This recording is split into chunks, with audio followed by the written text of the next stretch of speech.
Many years ago, somebody started trend of Slapgate. It was started with Ravi Bhatia. This was back, I don't know, maybe 10 years ago, I don't remember. But the good catchphrase of "how can she slap" was started. Since that event, the Slapgate has gotten bigger and bigger and deeper and deeper. And so this week, we have 3 new entries to the Slapgate. So what we're going to be talking about on the stream today is the double standards of the criminal injustice system, where men are always wrong no matter what they do, and women always receive protection even when they're wrong, right? So I think some of our stories today will involve Sonam Raghuvanshi. There were a lot of requests from you guys to cover that case, and we have some updates in that case, so we'll go over that. We're also going to talk about some rage bait posts from feminist spaces and how they're reacting to increasing crimes against men. So we'll look at some of their opinions. We'll discuss Slapgate cases and some of the requests that you guys have submitted, right? So without further ado, this was the beginning of the Slapgate. Let's just take a look at it for context, what happened with Ravi Bhatia. I want to talk with you, actually. Why don't you go and off then? You go. How can you slap? How can you slap? How can she slap? How can she slap? Right. That is the question that echoes till today with no answer in the air. So what are the new additions to our Slapgate? Let me take you through this entry. This is an influencer called Kalpika Ganesh. Instagram influencer, probably 50,000 followers. The reports are that she was at a restaurant on her birthday, supposedly. And she demanded the restaurant to serve her a cheesecake, complimentary, meaning free cheesecake. And the restaurant declined and instead offered her a brownie. And so the Karen lost her mind. And you would never believe what she resorted to, which I will show you here.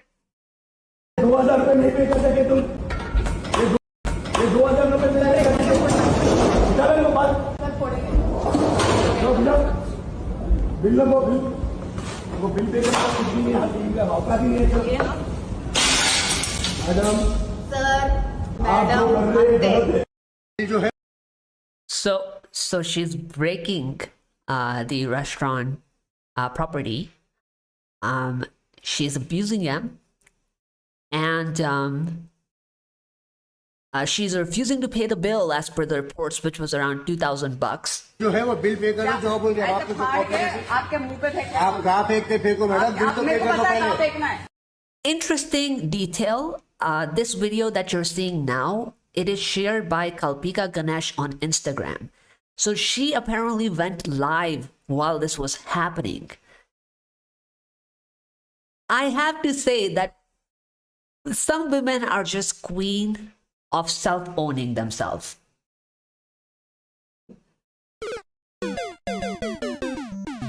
How do you end up, having such a major self-report on yourself? You're committing the crime and you're streaming it live for people to see. फेंक दो आप जो गलत कर रहे हैं वो आपका अपना बर्थडे स्पॉइल कर रहे हैं आप. मेरे को कोई फर्क नहीं पड़ता है, मेरा एवरी पब को जाते हैं, हर जगह क्लब पे जाके यही करते हैं. सर खुद से नहीं करते, वो लोग आराम से आके केक दे के जाते हैं. आप जानबूझ के कर रहे हैं, हर जगह देते होंगे मैडम, हमारे पास नहीं देते. हमको क्या मिलता? जो आप ऑर्डर कर रहे हैं वो सर्व कर रहे हैं. हमको क्या मिलता? यही तो मिलता ना आपका बिल में कॉम्प्लीमेंट्री कराना चाहिए. क्या कॉम्प्लीमेंट्री दिए? वही तो कॉम्प्लीमेंट्री करा रहे हैं. क्या करा रहे हैं? हमसे जो होता है वो दे सकते हैं. वो सब आप लोग खा लीजिए, हमको नहीं चाहिए आपका खाना. जितना हो सकता है हमको उतना कर नहीं सकते चाहिए हैं. आपका खाना. हमसे जितना हो सकता है उतना खर्चे. आप मेरे मुंह पे मत मारो. नहीं मारी, नीचे मारी. मालूम आपके मुझको डिजर्व भी नहीं करता है वो बिल. पूरा रिकॉर्ड कर, लाइव कर, जानबूझ के ये काम लाइव कर. आप ये लाइव करो, ये जानबूझ के करने के लिए आए आप लोग जो है परसों बैबलोन में जो your boys, look at the local Hyderabad. Yeah, how cringe do you have to be that for one free cake, your ego is so fragile that you end up committing so many crimes in just one night while recording yourself on it. So there is a link somewhere I believe this is from the article that gives us more details. So is this accurate? Like, case registered against Kalpika Ganesh for misconduct at Hyderabad pub over dessert. Okay. According to the complaint, Kalpika, accompanied by a male guest, dined at the restaurant and consumed 2,200 worth of food and beverages. At the time of billing, around 11:30 p.m., she demanded the dessert, a cheesecake, be offered complimentary, though the management extended a gesture of goodwill by offering a brownie instead. Kalpika refused to settle the bill, became aggressive, and verbally abused the deputy general manager and general manager, including derogatory and body-shaming remarks. The situation reportedly escalated when she threw brownie plate, causing disturbances on the premises. The FIR further states that she went live on Instagram declaring she was doing it for her followers, and subsequently made false accusations of rape and molestation on social media.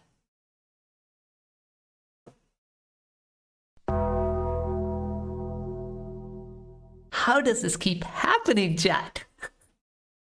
Hi, Amit. Karen lost her mind as if she had one. What do you think about Safa Hussain? We've reacted a lot to Safa Hussain. I don't know if that's on the agenda today. However, I think Safa Hussain keeps coming up. I believe she's probably the queen of rage bait on Instagram. So some of the previous content that I reacted to, I'll try to just clip it and release it. Hi, Abadash. So chat, so far she has done this many crimes. She has broken the restaurant property. She has self-reported herself. She didn't pay the bill. And she abused the restaurant staff. And on top of that, she threatened to file false accusation of rape and molestation on her victims. So somebody uploaded this on Reddit. I think it's been going viral for a week almost, right? Now she has been charged. So upon receiving approval, the case was registered. 324, 352, 351. Supporting evidence includes CCTV footage. But I don't know if there's anything that will happen because she has not been arrested so far. That's what people were asking on the Reddit. So the answer to that question is no. Also, what is this? What is this? ये जानबूझ के करने के लिए आए आप लोग जो है परसों बैबलोन में जो your boys, look at the local Hyderabad. Chat, how can you be an influencer if the minute you go live, this is how you address your audience? Your boys, what's up? West side, motherfucker, let's go. I don't understand what the immaturity is and the entitlement is in the influence today. So by the way, I think what gets more funnier is that I went and looked up her Instagram, okay? And I just wanted to see what are the reactions of the people who are seeing all of this go viral. So somebody said that she has been GIF bombed. And some of the comments on her posts are like, why behave like a psycho at a restaurant? This GIF of her begging for a free cake, I assume. Kalpika Ganesh, no. Pop Kike Kalesh. Yes. Can't even afford a cake? I think all of her posts are flooded with just the GIFs.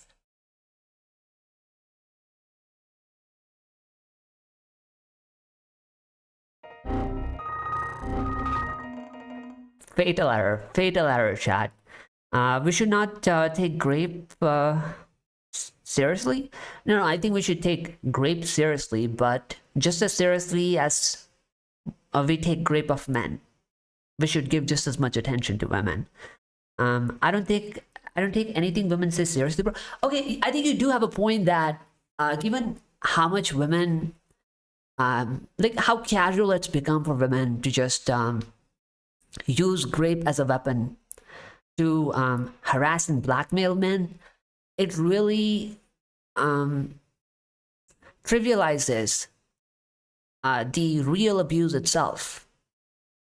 So yeah, it's hard to believe, even if a victim was real. Now it's hard to believe, given how many false accusations women level.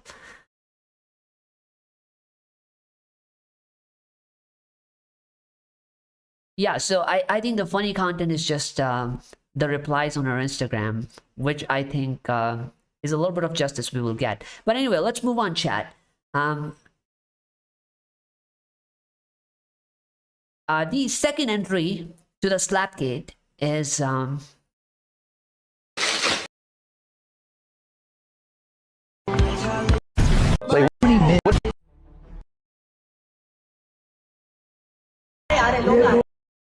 is this woman, chat. Woman slaps a taxi driver in public with slippers for bumping into her scooter.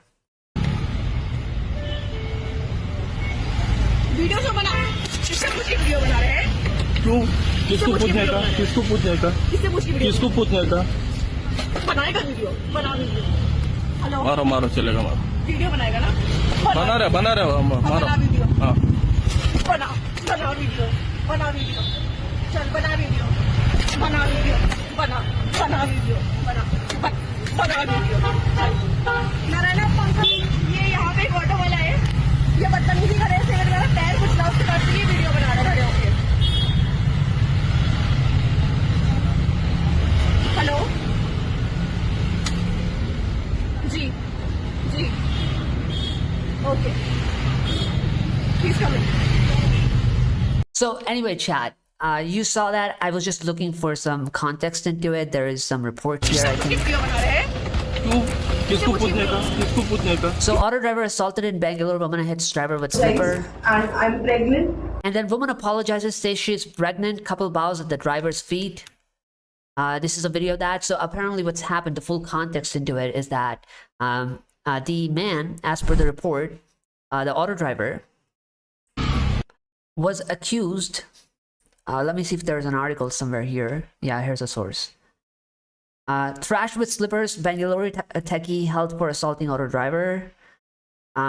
She was arrested for allegedly assaulting, but most people were asking why, which is an irrelevant question. But the answer to that question is that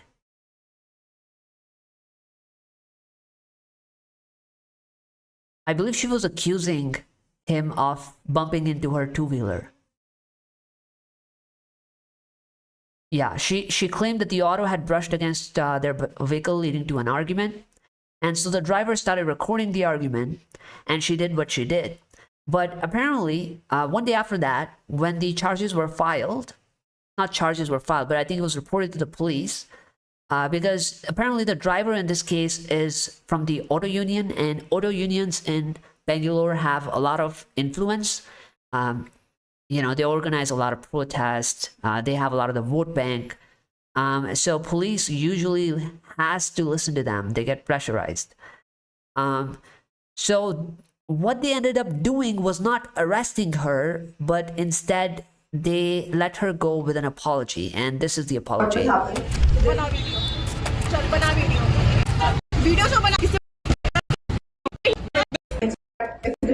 We were passing by. We were passing by, and an incident happened. It was not an intentional thing which we did. So I apologize, and I'm pregnant. I also got a joke. So that is what I was thinking, that if I got a miscarriage, so what will happen? So there's no hatred for the Kannadigas people or the Kannada language or anything. We love Bangalore, we love the culture, we love the people. I apologize. Since 3 years. And we apologize. 3 साल से रह रहे हैं, हम लोग को बहुत पसंद आता है. हम लोग अपने होम टाउन जाना नहीं पसंद करते. So there is nothing हम लोग को wrong. नहीं So अच्छा if लगता. whatever has happened, हम लोग यहीं we रहते हैं. apologize. We respect every drivers. Yeah. We respect every We respect Yeah, every so we auto respect driver, cab every auto driver drivers. or BMTC driver. Say like brother. Don't feel like that. हमारे यहाँ का engagement. No, no. You come. See. Chat, I have a real question to ask here.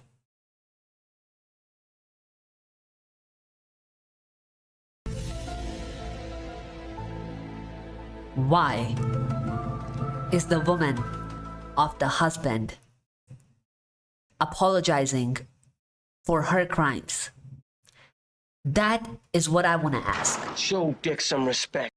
If a woman commits a crime, why are we not holding her responsible for it? Putin is saying, bro, I got selected in Polytechnic exam. Finally, something good happened. Congrats, Putin.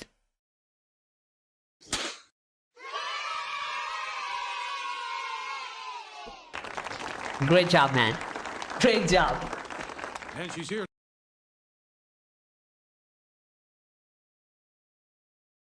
Hold on, chat. I'm just looking for a sound effect.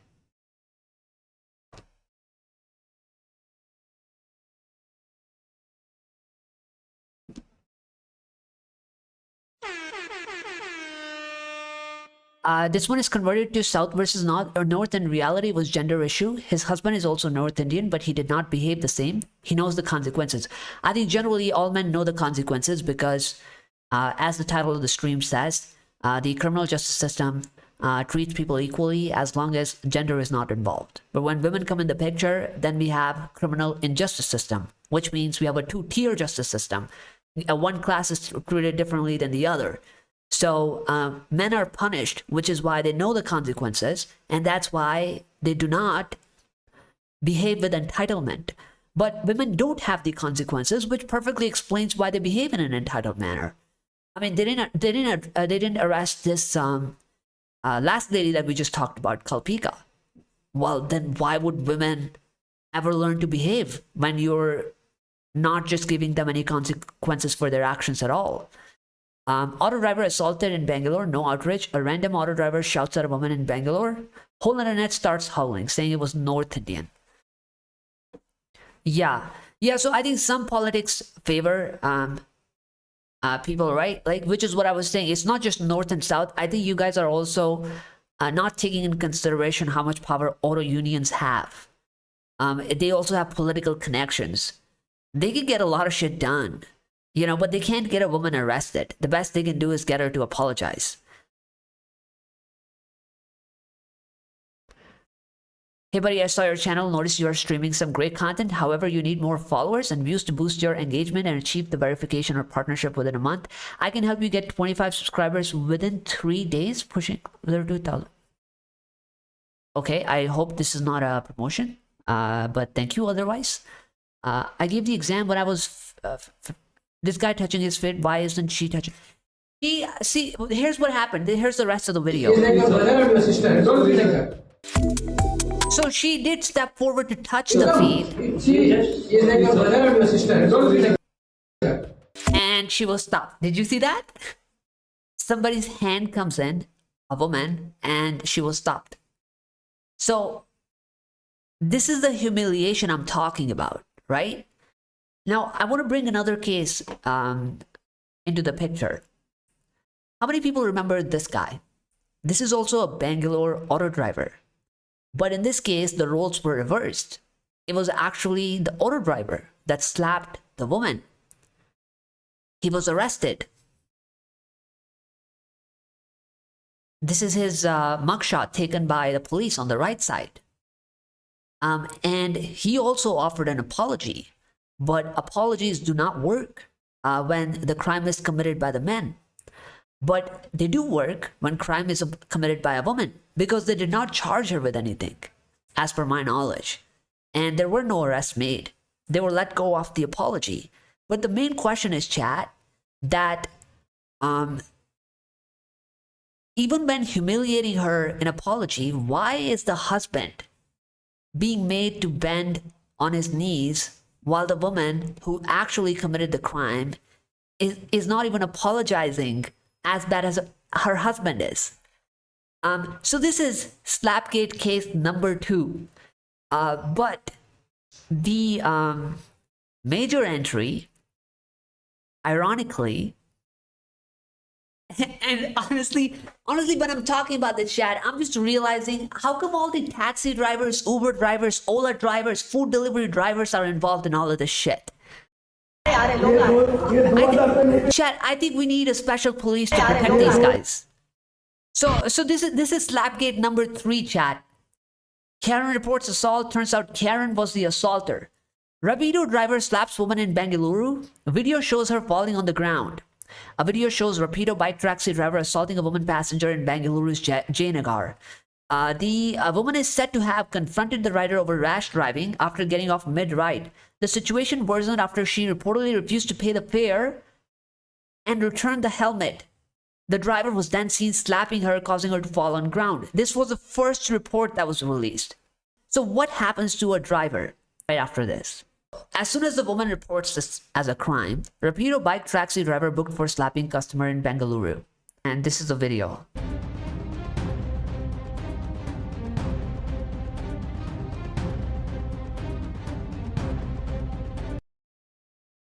Okay, so this was the first version of the video that was released in the public. So as soon as they got a report for this, the police arrested the taxi driver. But one day later, a very different report emerged, which was this. CCTV video shows woman hitting the Rapido driver first in Bengaluru. The woman passenger hit the Rapido bike taxi driver first in Bengaluru's Jayanagar. Show Dick some respect. So what happens when CCTV video reveals that the actual criminal is a woman? Man was booked under Section 79, outraging the modesty of a woman. 352, 115, which is assault. In her complaint, she said that the rider was not following traffic rules. I was not interested in filing a complaint, but after the video went viral, my friend suggested that I go ahead.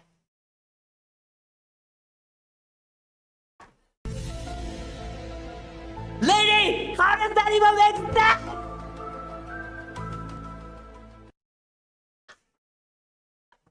How does that even make sense? How can you be recommended to file a complaint when you're the one that is committing a crime? But chat, my point is, when the CCTV footage was actually revealed, right?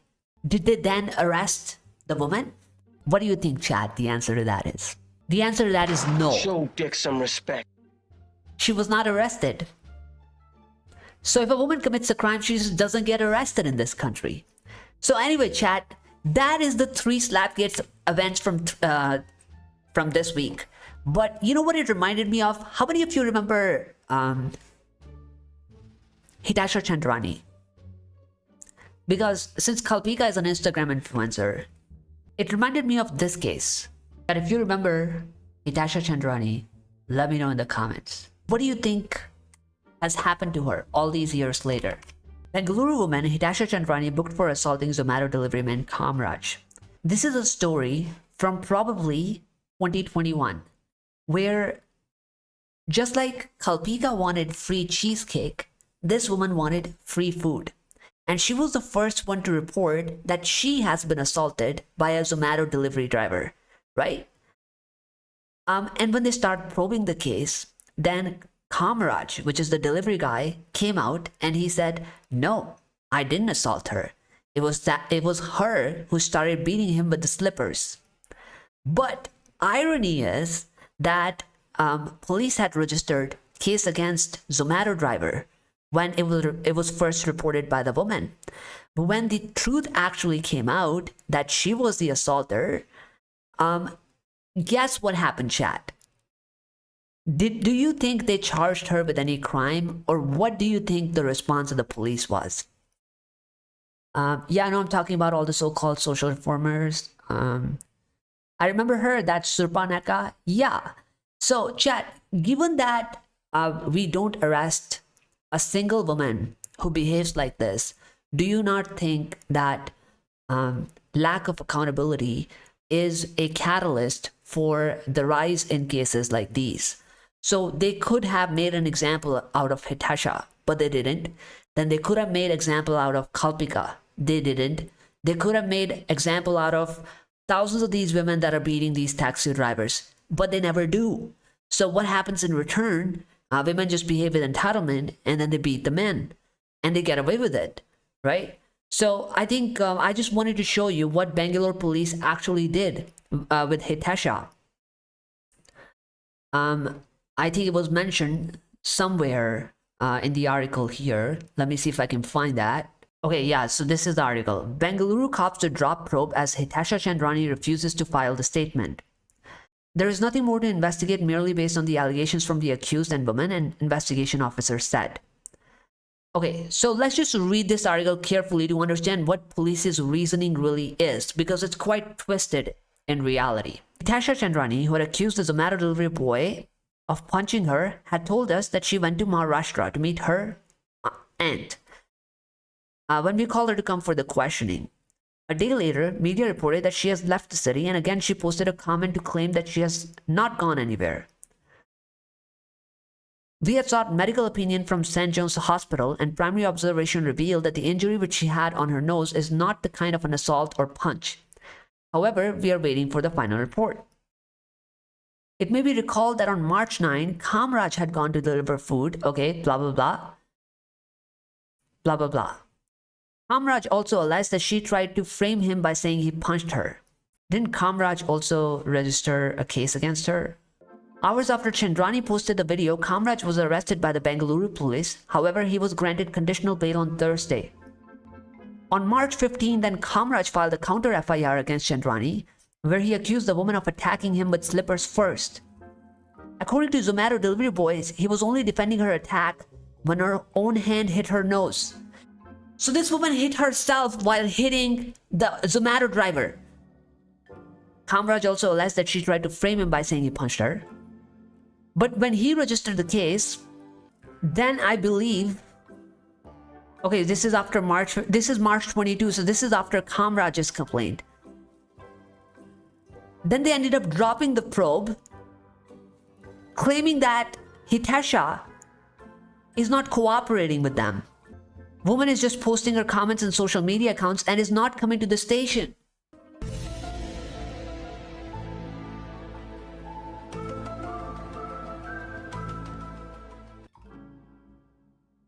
How does that even make sense? Why would a criminal come to the police station to face consequences? You fucking idiots. I mean, you're telling me that you need approval of the accused to investigate the accused? She went to Maharashtra to meet her aunt, means she's absconding.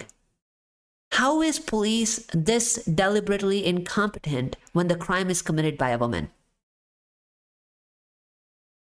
Hamza is much more successful than the chimpanzees of Akadon Group. Hamza actually covered the Sonam Raghuvanshi case, which is a big W because Indian men don't really get seen internationally for the victimization that happens in India. But in victimization of women is, broadcasted worldwide. So what happens is then other countries have this one-sided view of thinking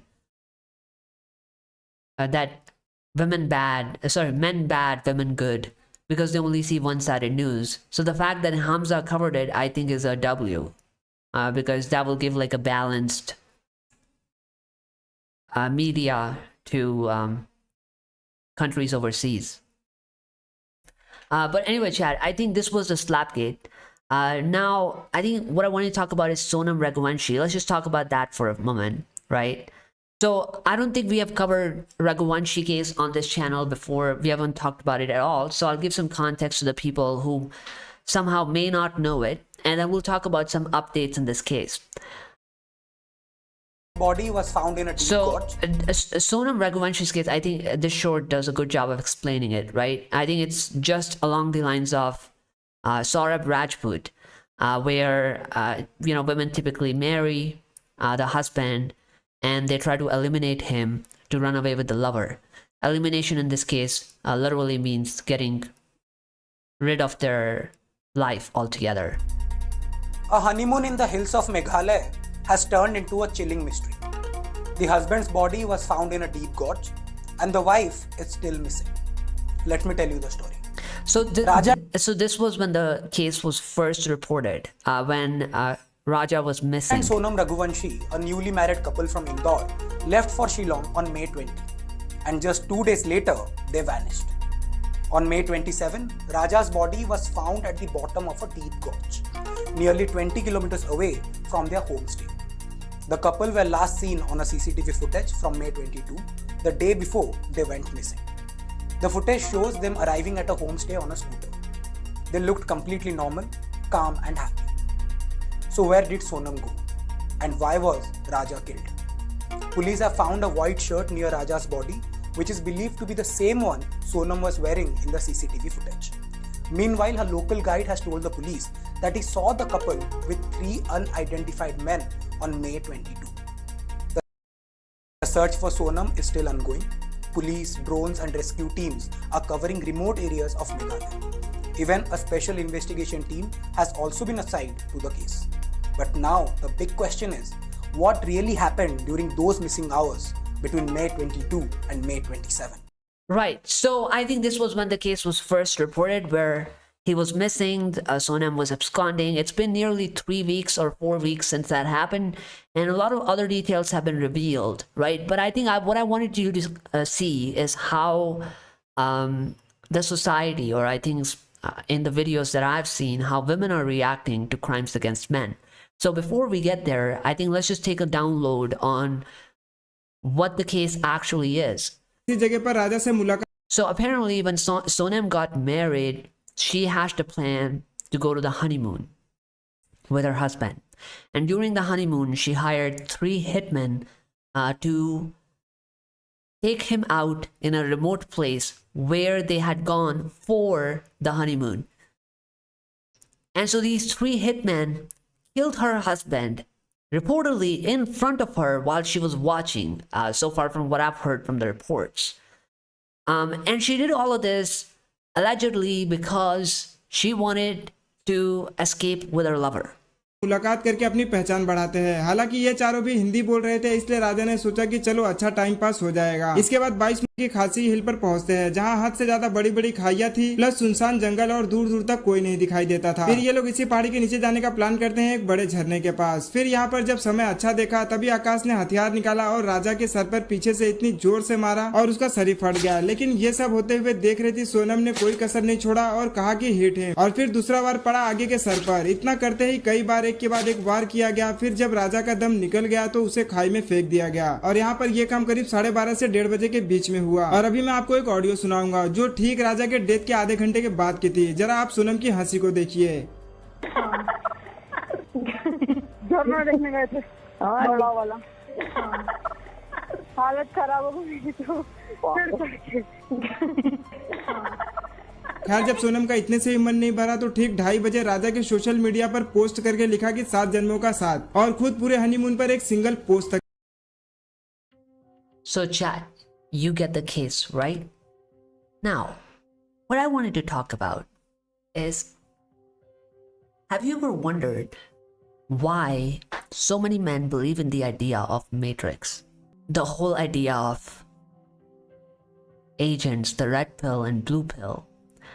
It is derived because of the way society treats men and women differently, and how it expects men to stay silent and believe in a lie that everything is good with them, when in fact, it is not.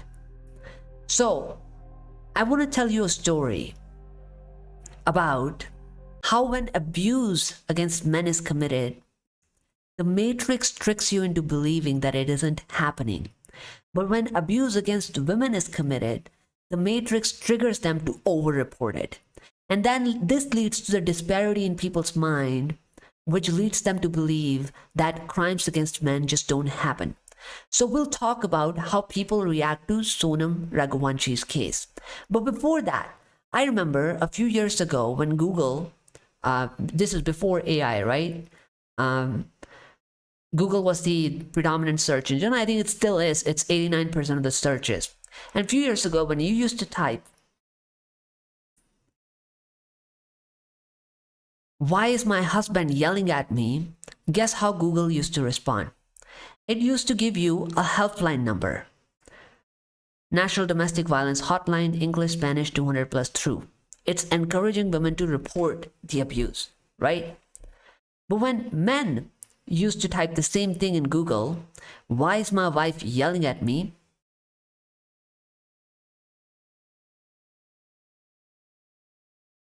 It started justifying the reasons why women are yelling at me to discourage men from reporting it. Now, the Google's response is potential triggers for wives yelling include feeling unheard, financial stress, mental health struggles, disrespect, etc. Meaning, if your wife is abusing you, it's probably because you have done something and you are wrong as a man. So there was a lot of outrage on that on Reddit, right? I think I tested this myself in India, and this is my search. When I said my husband yells at me, again, same response, how to find domestic violence helplines. And this is my wife yells at me, and this gives the same response. She has some trauma or abuse your wife has experienced in the past. Now, what does this have to do with Sonam Raghuvanshi? Because essentially, this is matrix programming that encourages women to justify their abuse while discouraging men, right? So I came across some of these reels where women are being asked about what they think about these crimes, and this is their response. Meghalaya में जो incident हुआ अभी उस पे आपका क्या opinion है? बहुत सही हुआ जो भी हुआ, ऐसा ही होना चाहिए। शायद उसकी भी कुछ मजबूरी होगी।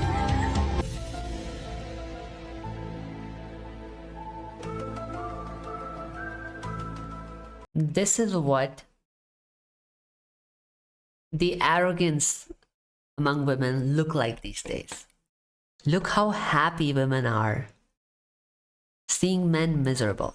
There must be a reason why she did what she did, which perfectly aligns with how Google used to narrate when wives were abusing you.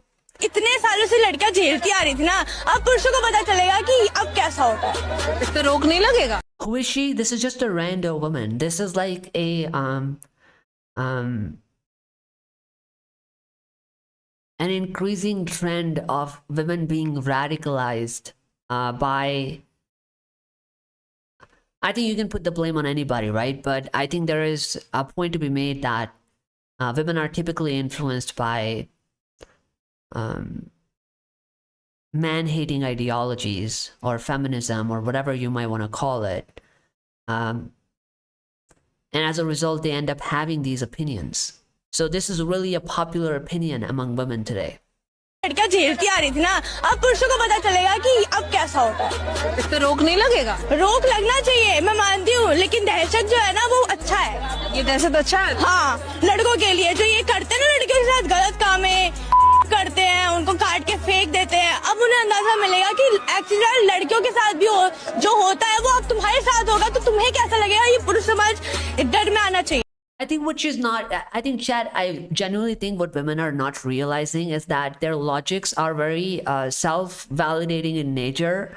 Because if you were to reverse her logic, men could have also said that, hey, we are committing these crimes that we commit against you because you committed them first. So we are returning the favor. You know, haven't you heard the saying, I believe this was heavily criticized in a feminist video that was made by Mankind. And Mankind said that men generally justify domestic abuse against women by saying, you know, there was this, like she talks too much, or she's very loud. When I come home, she irritates me a lot. And I have outside pressure from boss. And as a result of that, to keep women in control, to show them their place, we end up abusing the women that we do, right? So my point is that, you know, essentially, if you're going to justify abuse, that can happen from both ends. If you think that crimes against women justify crimes against men, then the same logic can be reversed, and men can say, well, because you're taking alimonies from us, right? Then it's justified that, you know, men do the bad things that they do. Whoever said Botsy Hua will get great, see that? See, this is what I'm talking about.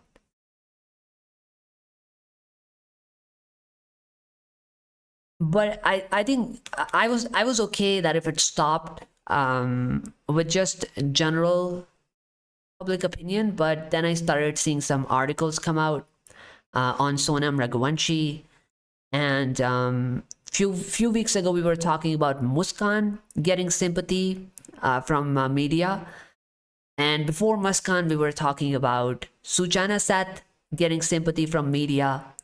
And now it's Sonam Raghuvanshi's turn. So let me show you what media is saying about this. All right, let me give me a second.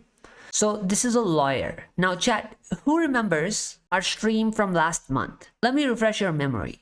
So this is 2 months ago when we were talking about similar case of Muskan Sharma chopping her husband into pieces and putting it in blue drum.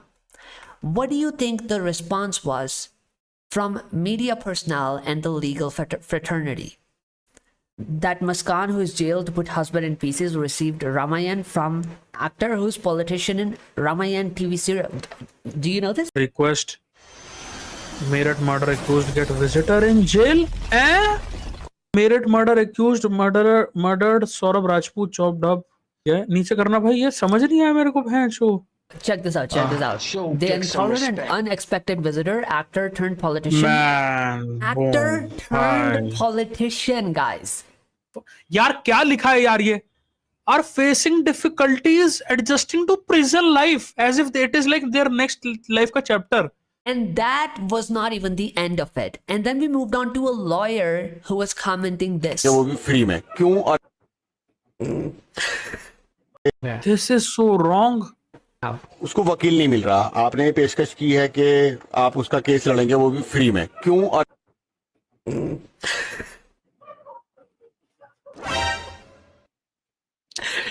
वजह क्या है? वजह यह है कि भारतीय संविधान में ये प्रोविजन है कि हर आदमी को कानून में उसके बचाव का सब पूरा मौका दिया जाना चाहिए. फ्री में क्यों? मतलब उसने तो free, guys, it's free. Are you listening to the details? It's driving me mad. इतना बड़ा अपराध किया है, लोग उसके बारे में बातें कर रहे हैं, तरह तरह की बातें कर रहे हैं, तो फ्री आपका इतना बड़ा दिल कैसे हो गया उसे फ्री में आप अपना वकालतनामा पेश करेंगे और फ्री में उसका केस लड़ेंगे? ये जो है फ्री में, मैं इसलिए कह रहा हूं जब उसे कोई वकील नहीं मिलेगा, अगर वो चाहेगी कि जो है मोहम्मद इकबाल एडवोकेट जो खड़कोदा वाले हैं वो उनका केस लड़ें, तो मैं वकालतनामा उसमें लगा दूंगा. और So chat, this lawyer offered to defend Muskan for free, and he even went as far as saying that he can save the woman from getting the capital punishment, but the man who was an accomplice in killing her husband with her will not get the same protection because he's a man. Make it worse. Guarantee मुस्कान की है या साहिल की भी है? Now, what do you guys think is gonna say to that, guys? साहिल को भी लेगा नहीं तो. You'll be surprised that Show dick some respect. मुस्कान की गारंटी है, साहिल की नहीं. क्यों? So now the same sequence of events is appearing in Sonam Raghuvanshi case, because I found a lawyer coming forward to sympathize with Sonam again, and this is his take on Raja's murder by Sonam Raghuvanshi. पैसे के लिए तो murder होते हैं और किसी के लिए मर्डर होते हैं. पूरे केस में आज तक किसी ने एंगल देखा ही नहीं कि कितनी ऐसी प्रॉपर्टी है जो इस लड़के के मरने के बाद लड़की को मिले. के टाइम तक करता है संपत्ति के लिए. पैसे के लिए तो मर्डर होते हैं और किसी के लिए मर्डर होते हैं. पूरे केस में आज तक किसी ने एंगल देखा ही नहीं कि कितनी ऐसी प्रॉपर्टी है जो इस लड़के के मरने के बाद लड़की को मिले. लड़का मर गया, लड़की विधवा हुई, तो जो जितनी भी संपत्ति है लड़की, उस संपत्ति का आधा हिस्सा ईमानदारी से लड़की को मिलना चाहिए. भाई का मर्डर आज के time. So chat, this lawyer will now come forward to defend a murderer woman and get her 50% of the victim's property. Her husband that she killed, he wants to give the husband's half property to his murderer wife. And he's doing this voluntarily. My question is, why? Bro, I saw one article too. In that article, Sonam was referred as a victim of circumstances. I think I have the article you're talking about.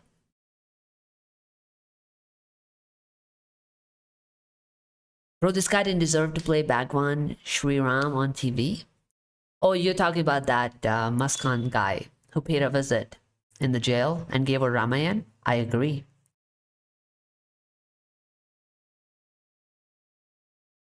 I have a request for a beautiful advertisement by Shreyam on International Men's Day. I do not know. I'm not able to understand your comment. Write again properly. I don't know what you're saying. What is a beautiful advertisement by Shreyam? So chat, lawyers are coming out to defend. Chad Hindu Brahmin says he has seen an article. What article do you think he's talking about? Chat, I bring to you the article. The title of the article is Because Every Story Has a Beginning, Even Sonam's. Dr. Naresh Purohit. So you've heard from a lawyer. Now it's doctor's turn to defend her. Dr. Purohit, who is attached with the National Mental Health Program, said that a surge in spousal murder reflects deeper societal issues. Deeper societal issues where forced marriages and inability to express views about relationship choices can lead to violent outcomes. Show Dick some respect.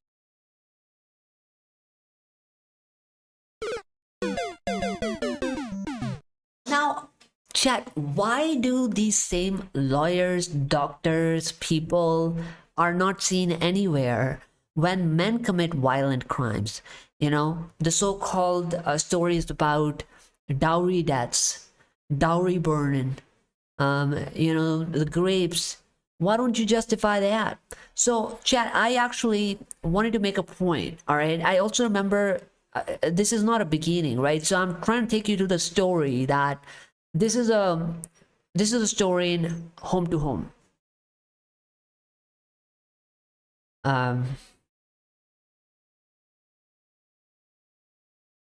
Right? So it starts from, your media sources telling you that abuse against husbands doesn't matter, but abuse against wives is a serious crime. Right? Then it goes to public having very distorted opinion of crimes against men, which is like this. Right? Then we go to legal fraternity, and legal fraternity hates men. Then we go to media hates men. So essentially, this is why men believe in the idea of matrix, because essentially every system we are surrounded by is trying to tell us that we should stay silent when women commit crimes. There is a reasoning and justification for that. So women are basically like a pure race. It's basically the pseudoscience of eugenics. Have you heard about pseudoscience of eugenics? It's basically a supremacist idea that was used by even Hitler, for example.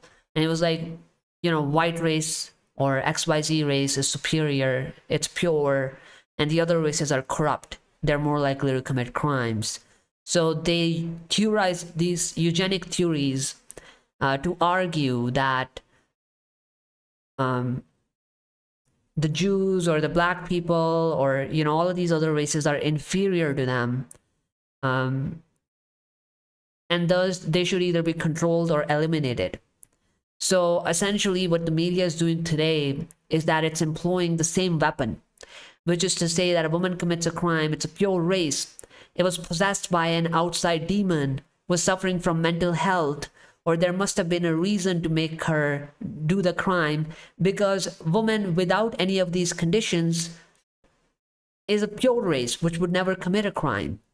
Crimes are only committed by men. So it sent me down a rabbit hole of how long has this been happening, and it reminded me of an interesting case from a couple of years ago. I don't know how many of you remember Bully Bhai case. And influencers in Bully Bhai case were defending the woman. All right, let me show you an example, because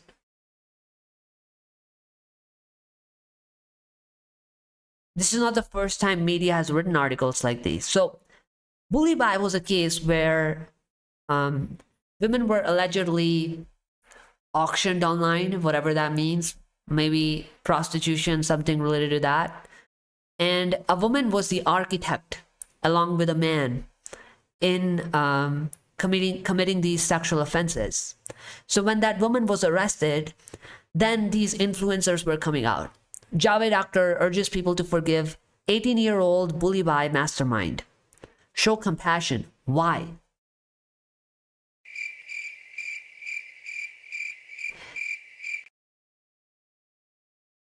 Eighteen-year-old girl Shweta Singh was arrested from Rudrapur in Uttarakhand.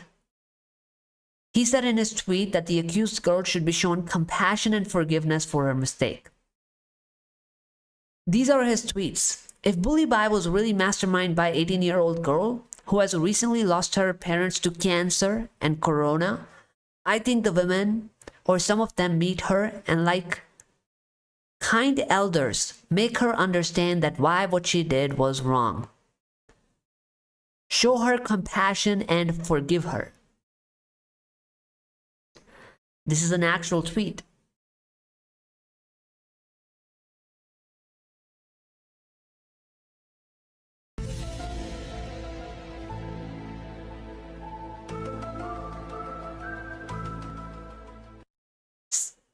Siaram India available on YouTube.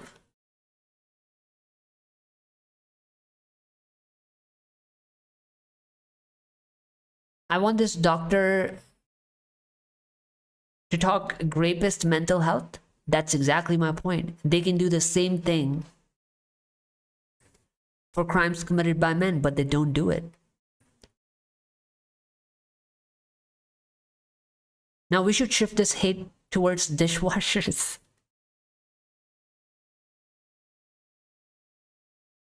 Men themselves laugh on the demise of the other men. I do agree with that. However, I think the reason is just that when you have a unprotected class of citizens, unprotected means the hate against them and crimes against them are allowed. As an example, that means there is nobody to stop them, which means that the hate and crimes will continue not just by the other group, but by their own group as well. Because essentially, while committing crimes or hate, people don't really see groupism as much, right? I mean, women do, but men generally don't yet. They just want to take advantage of the other party, regardless. And if it's allowed, then it's allowed for everyone. Magtao, Bangladesh. I still don't understand what you're trying to say. CRM's International Men's Day? I don't know what you're trying to say. Indian culture, women are goddess, sir. Women can't do anything wrong, sir.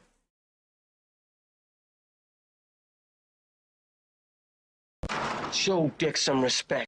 So, chat, let's move on.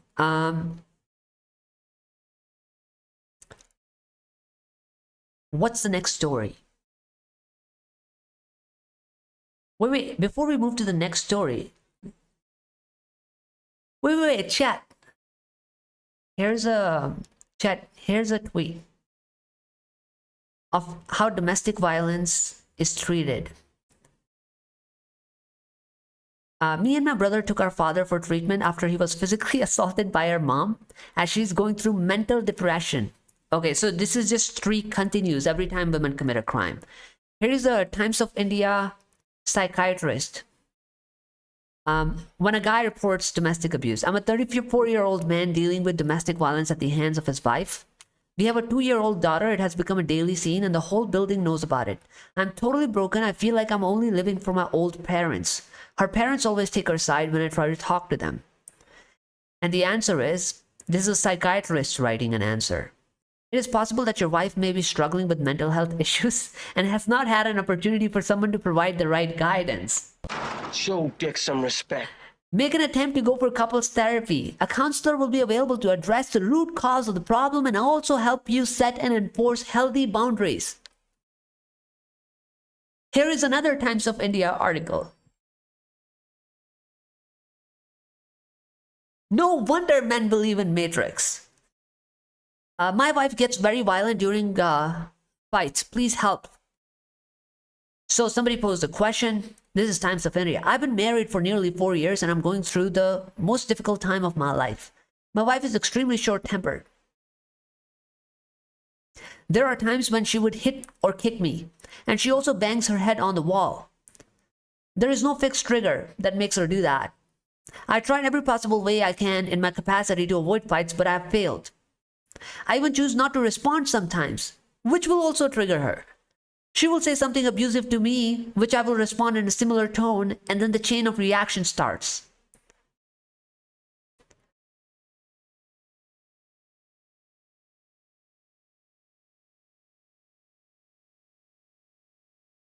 So, what do you think the doctor's response is? Response by Dr. Soumya Mudgal. Problems you two are facing in your marriage looks more of conflict of both of your differences in nature and expectation of the marriage.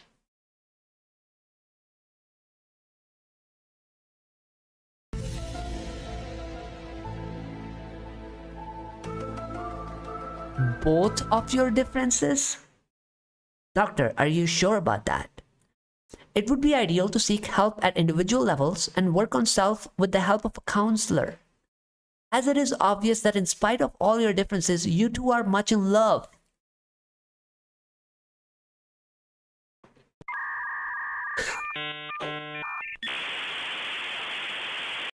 It would be ideal to do some soul searching and remediation.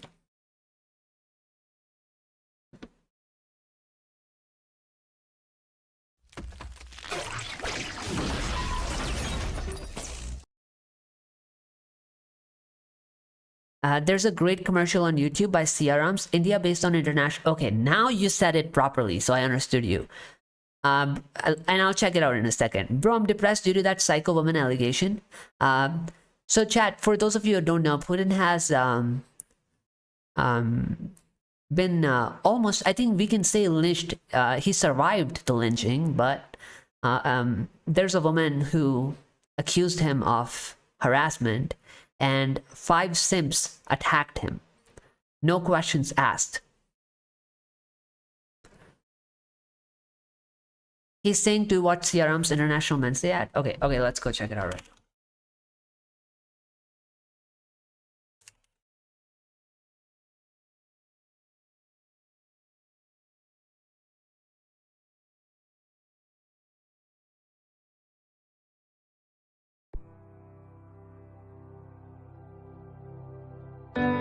तुम्हारे बारे में क्यों कोई ज्यादा बात नहीं करता, जबकि यादों की हर महफिल में तुम भी तो नजर आते हो। कभी पहली साइकिल की सवारी कराते, तो कभी मेरे डर को हराते हुए, कभी पापा की डांट से बचाते, तो कभी अनजाने होकर भी सहारे का हाथ बढ़ाते हुए। This is what I call a good ad. और कभी कुछ ना कहकर बस गले से लगाते हुए। जिंदगी के इस समंदर में जिम्मेदारी की पतवार लिए जो हमेशा साथ होता है, जिसका साया जीवन के हर मौसम में एक लिहाफ होता है, वो कभी भाई, कभी कोई अजनबी, कभी साथी, कभी बेटा, तो कभी एक बाप होता है। तुम्हारे बारे में क्यों कोई ज्यादा बात नहीं करता, जबकि यादों की हर महफिल में तुम भी नजर आते हो।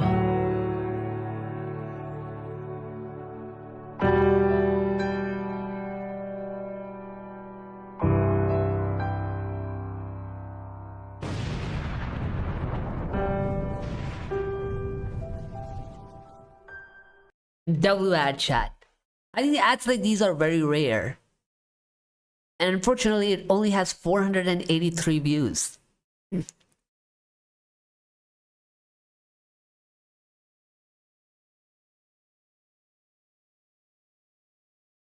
And this ad, hating on men, chat, I thought it had million views. What happened? Maybe they removed it. Yeah, it's SG Dream Media. It's a re-upload. Yeah, it does have 3 million views. Yeah. Chat, this ad has 3 million views. अब तक जो कहानी पढ़ता आया है, खुद भी वही लिखता है। लड़का है, जैसा उसे ठीक लगे वैसा करता है, चलता है। फिल्मी हीरो है वो, जिस पे दिल आ गया, उस पे अपना हक समझ। Chat, this ad has 3 million views. And this ad, the good one, has 483 views. This is injustice, chat. Show Dick some respect. Bro, I was talking about the ST Act, that 5 lynching was old thing by now. Yeah, so chat, Putin is surrounded by miseries and miseries. And last week, his mother had a conflict with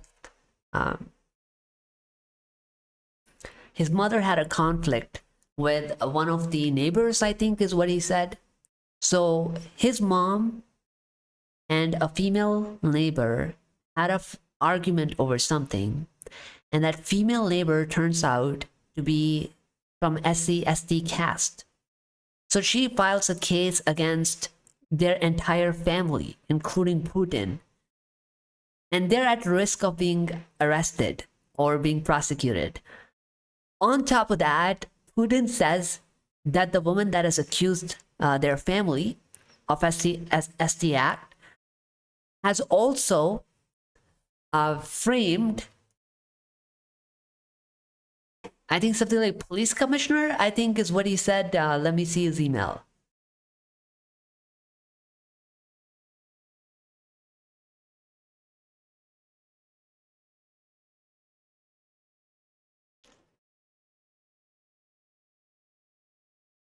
He said Chief Officer of Police Department has also been framed in the SC/ST Act by that woman. And SC/ST Act is worse than murder case if it's filed by women. Investigation is going on, but worst part, she had history of filing rape case against, I think, she has a history of filing rape case against Chief Officer of Police Department. So if the Chief of Police Department is not safe, Putin doesn't think he's gonna be able to escape the case himself. So chat, I don't even know what to say. I think situation is really bad. Mactao Bangladesh Mankind. Yeah, that was a Mankind ad. This is why I do not buy any Mankind products. I'm actually a minoxidil finasteride user. Despite my long hair, I do have a hair loss problem. And sometimes I go to the pharmacy and I see Mankind finasteride and I'm like, nah, bro, I'm not buying that. I'm also not buying Gillette razors. Argument over vegetables. Wow. How does argument over vegetables Invite an SC act. Bombay Shaving Club. I don't think Bombay Shaving Club has a Men's Day ad. The Man Company used to make good ads on Men's Day, but then they leaned into the feminist narratives later on. But early on, their ads were good. So this is Bombay Shaving Club. Yeah, I've seen this, I think. The one thing that men want the most is peace of mind.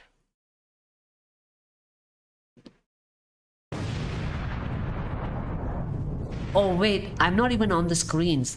Chad, I've been playing this, you didn't even hear it. Let me play it. सबसे ज़्यादा butter chicken. India winning a cricket match. Financial freedom. Able to have a lot of power and success. A little appreciation makes them really happy. Love. हर किसी को प्यार चाहिए, like. Message to Men on International Men's Day by Bombay Shaving Club. Yeah, that's the one I'm playing. What do you think makes men sad? Wait, is that a different one? Message to Men?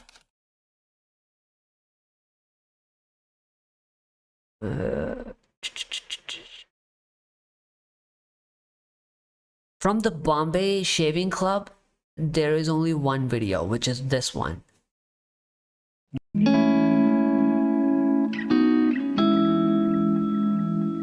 What do you think makes men happy?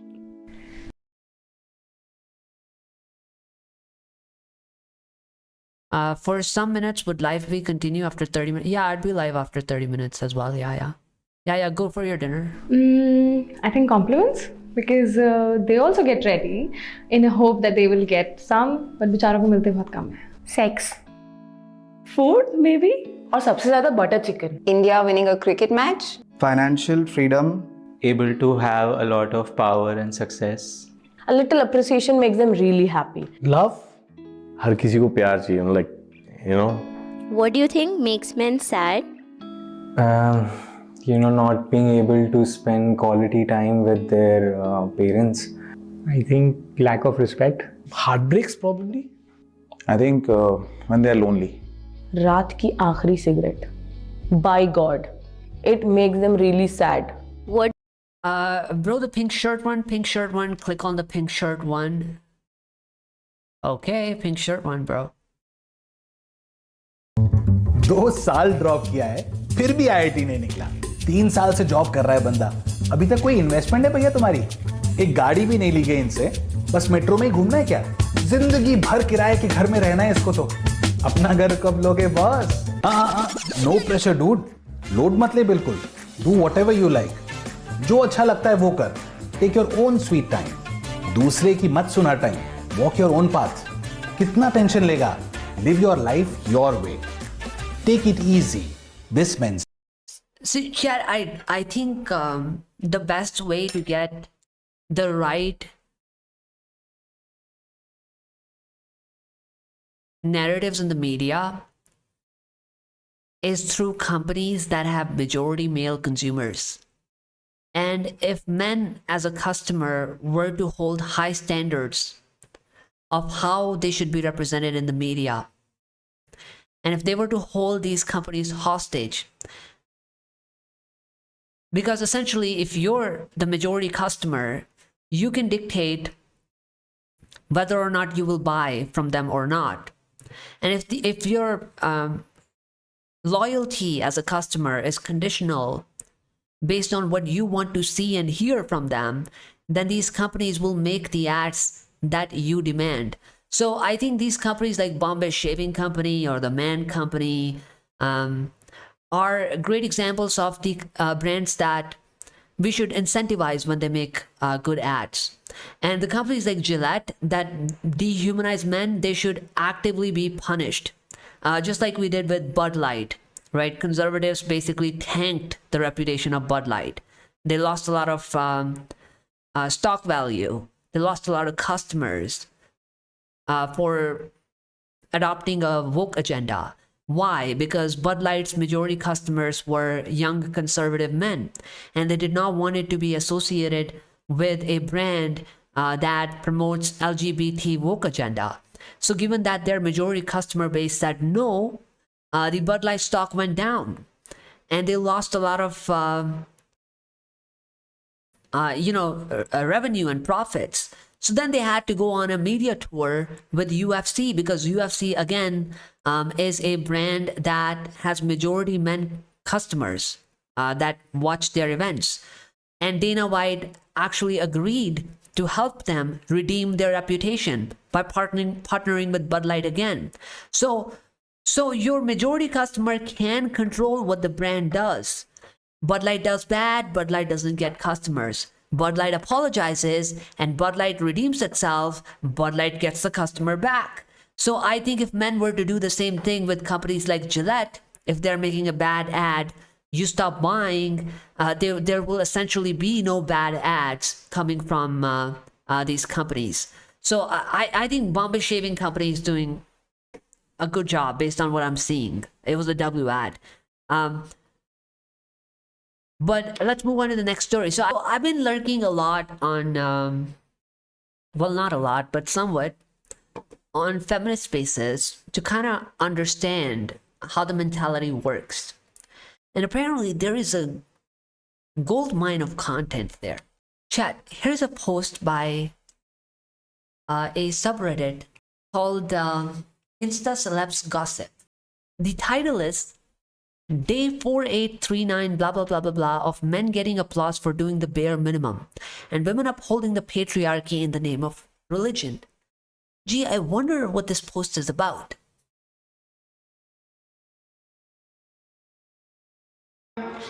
What is the bare minimum that men are doing? Thank you. Telling the Pandit Ji that he wants to do the same. The wife is saying, do not do it.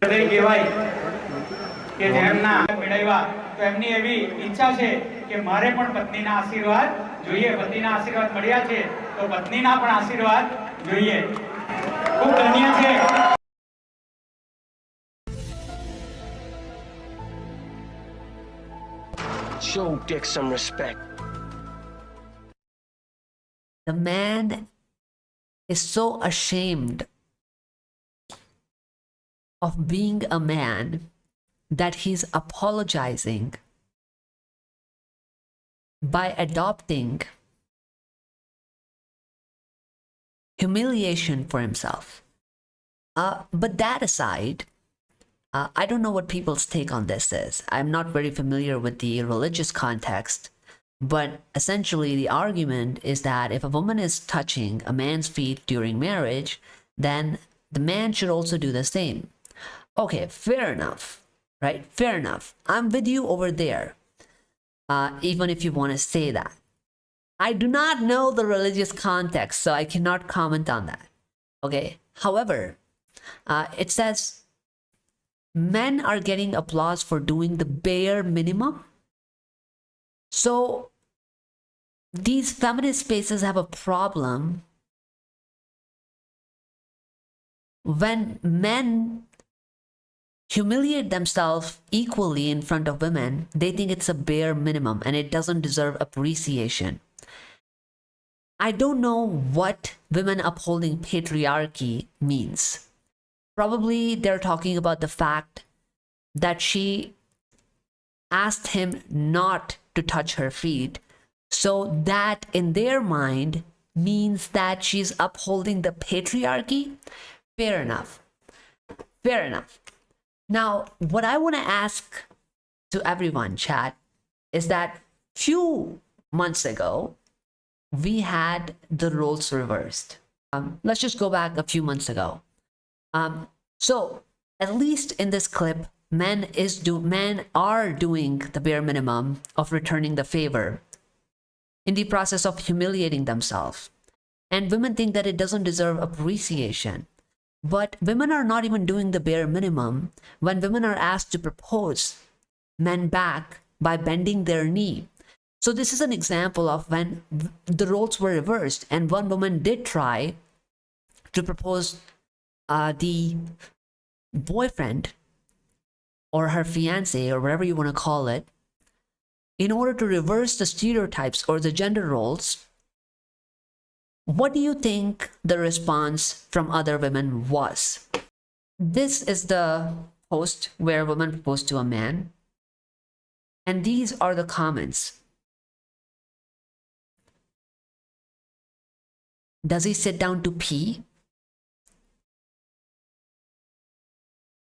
I would actually rather die single with 100 cats. The comment section gives me hope in humanity. The comment section is hating on this couple. If it depends on me to do it, I'll never get married. So ladies, so chat. Feminist spaces want to criticize men for having women touch their feet, but women for centuries and centuries have been taking advantage of men during proposal where men humiliate themselves. And women don't even do that bare minimum that men are willing to do today. Collective voice of women is echoing in the comment section.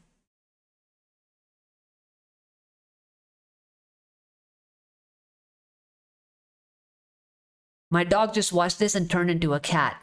I'm getting secondhand embarrassment watching this. How do I unsee this nonsense? Girl, get up and stop embarrassing us all.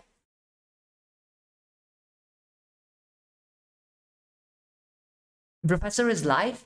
That's amazing. I thought he was supposed to do live with me, but I think his computer is probably fixed now. So he's probably doing his own thing. Let me see what he's up to. But I think I'll do that. But my thoughts on this is quite same, chat. I think men have been guilted just too much. And they're willing to humiliate themselves in the process of talking about equality. But women are not returning the favor. I mean, just look at the section is full of hate. And I want to ask these feminist spaces, what entitlement do you have to ask men to do the bare minimum if you're not going to return the favor? And if this really means patriarchy when women touch men's feet, then essentially your own argument, doesn't it defeat itself? Because then men proposing to women essentially means it's matriarchy.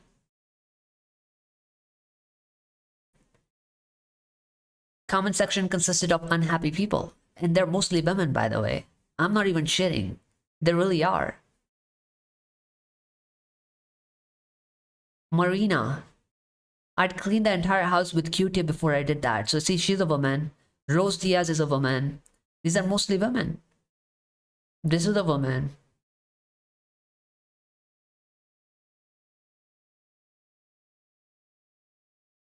Brazilian girl. Lamis. I mean, chat, I'm not making this shit up. All the negative comments are coming from women. Anyway, chat. So yeah, that was today's episode of Sheer Hypocrisy by Feminist Spaces. Let's see what he's doing. Batman is back. Professor, I'm a core lyricist making songs since I was in 5th class. Me and my band are debuting in next year, May.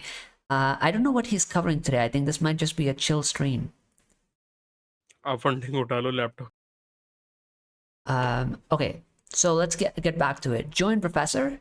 I can join him after I finish. Let's just talk about a couple more topics and then I'll see if I can join him. Okay, so what else do we have on the agenda?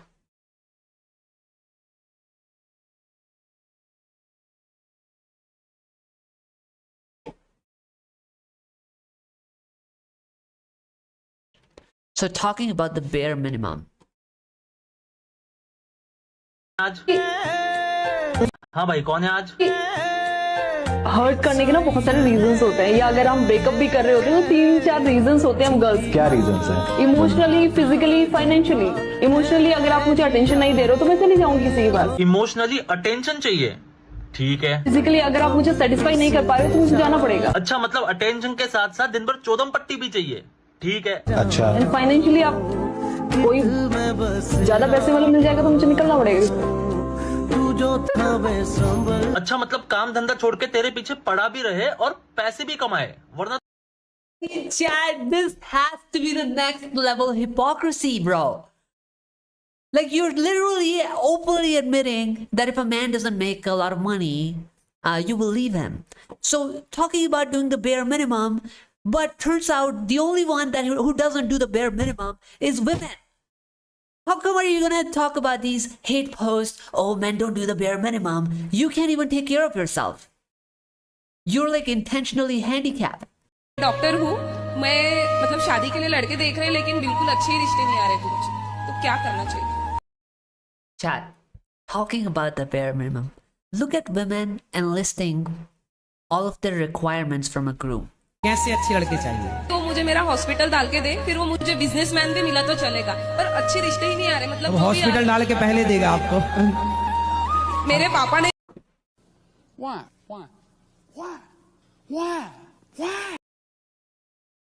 Bro, how is this level of hypocrisy even possible? तो मुझे इतना पढ़ा दिया, तो अब आगे की तो वो तो आपको ही बनाना पड़ेगा ना। My dad educated me so the husband can pay my bills of building a hospital. Is that why your father paid for your education? So instead of you working for yourself, a man can do it for you. हाँ मैं बन मतलब So I'll reverse this clip a little bit because we lost the flow. मिला तो चलेगा, पर अच्छे रिश्ते ही नहीं आ रहे, मतलब हॉस्पिटल डाल के पहले देगा आपको। She's basically complaining that the good grooms, she cannot find the good grooms, and the definition of good groom. मेरे पापा ने तो मुझे इतना पढ़ा दिया, तो अब आगे की तो वो तो आपको ही बनाना पड़ेगा ना हॉस्पिटल। हाँ मैं बनाऊंगी, लेकिन वो खोल के देगा ना मुझे हॉस्पिटल उसके पैसे से। तो आप शादी के पहले यहाँ से डिमांड ना कर देना। नहीं अभी और समय खिसकेगा आगे। सपने देखना अच्छी बात है, लेकिन दूसरों के बल पर नहीं। आप क्या सपना देख रही हैं? वो मेरा होने वाला पति, मेरा पति मेरे को हॉस्पिटल बना। जो सपने आपने देखे हैं, या तो सपने मत देखो, या उतने देखो जो आप अपनी मेहनत अपने बल पर उसे पूरी कर सकें। किसी Based Baba. Hi Mekta. So chat, this was my whole point. Ironically, the gender that complains about the bare minimum does not do the bare minimum. So what's the point of complaining about men when you're intentionally handicapped to make even your own money? Despite the fact that you're educated, despite the fact that this woman has MBBS, despite the fact that her MBBS is paid for by her father, and despite doing all of that, she believes that she is entitled to have a hospital built by her groom and not herself. She doesn't want to work hard to be successful on her own feet. She wants donations and lotteries to fall on her feet. Imagine not doing the bare minimum of working for yourself, but then criticizing men for not being able to touch women's feet in marriage. I thought today was the video on Vogue Bros. Chad, I am doing a challenge. Given that so much content is coming out, I don't know what to prioritize. So I'm baiting you into a challenge. If you donate $5 collectively to the TTS, I will do the Vogue Bros stream tomorrow. But I think generally the content is ready. I just wanted to see if I can bait you into accepting my challenge. I don't know what that... guys, I'm not really good at reading Hindi. Main Berojgar Hook be... Okay, you read that chat, you know what that means. Even Dropti wanted a perfect groom. I do not know the religious context of anything, of most things.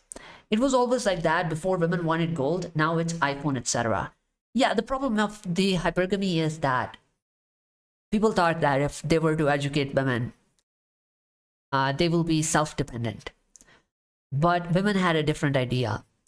They thought that if we don't educate, then let's say your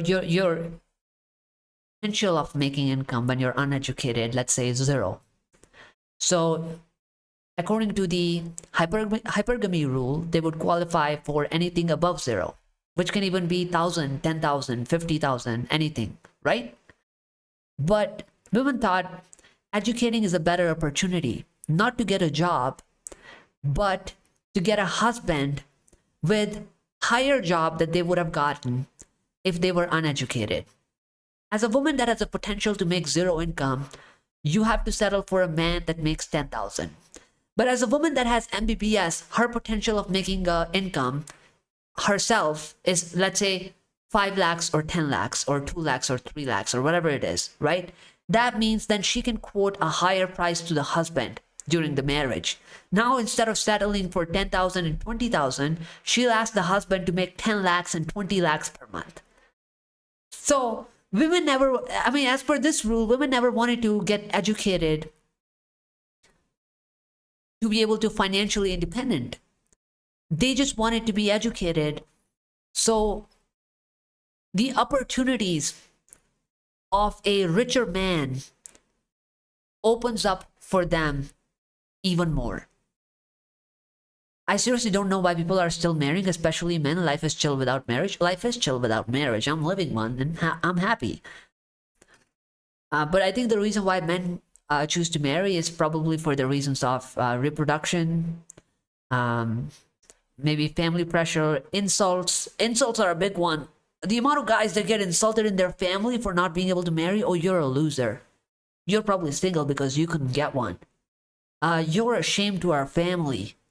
You're going to end our bloodline. I didn't raise you this long for you to be selfish. Like, God forbid a man chooses his own happiness over others. The society is ready to attack him. And some men give into this manipulation, and that's why they choose to marry. But anyway, Chad, I think that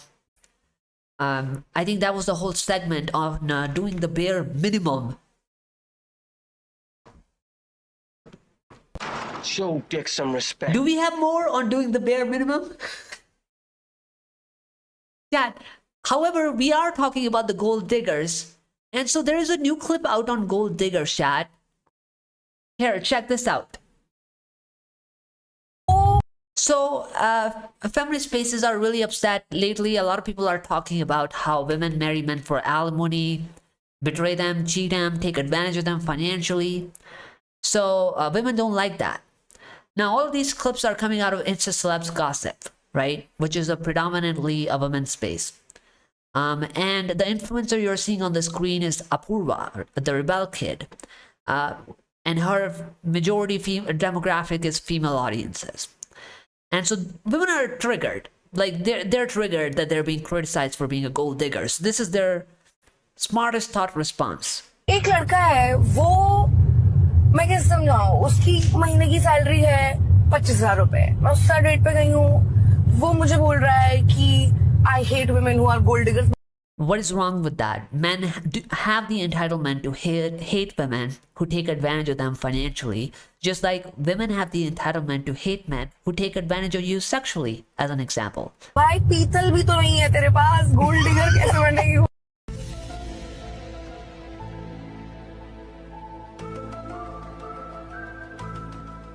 She just said that the guy makes 25,000 in salary.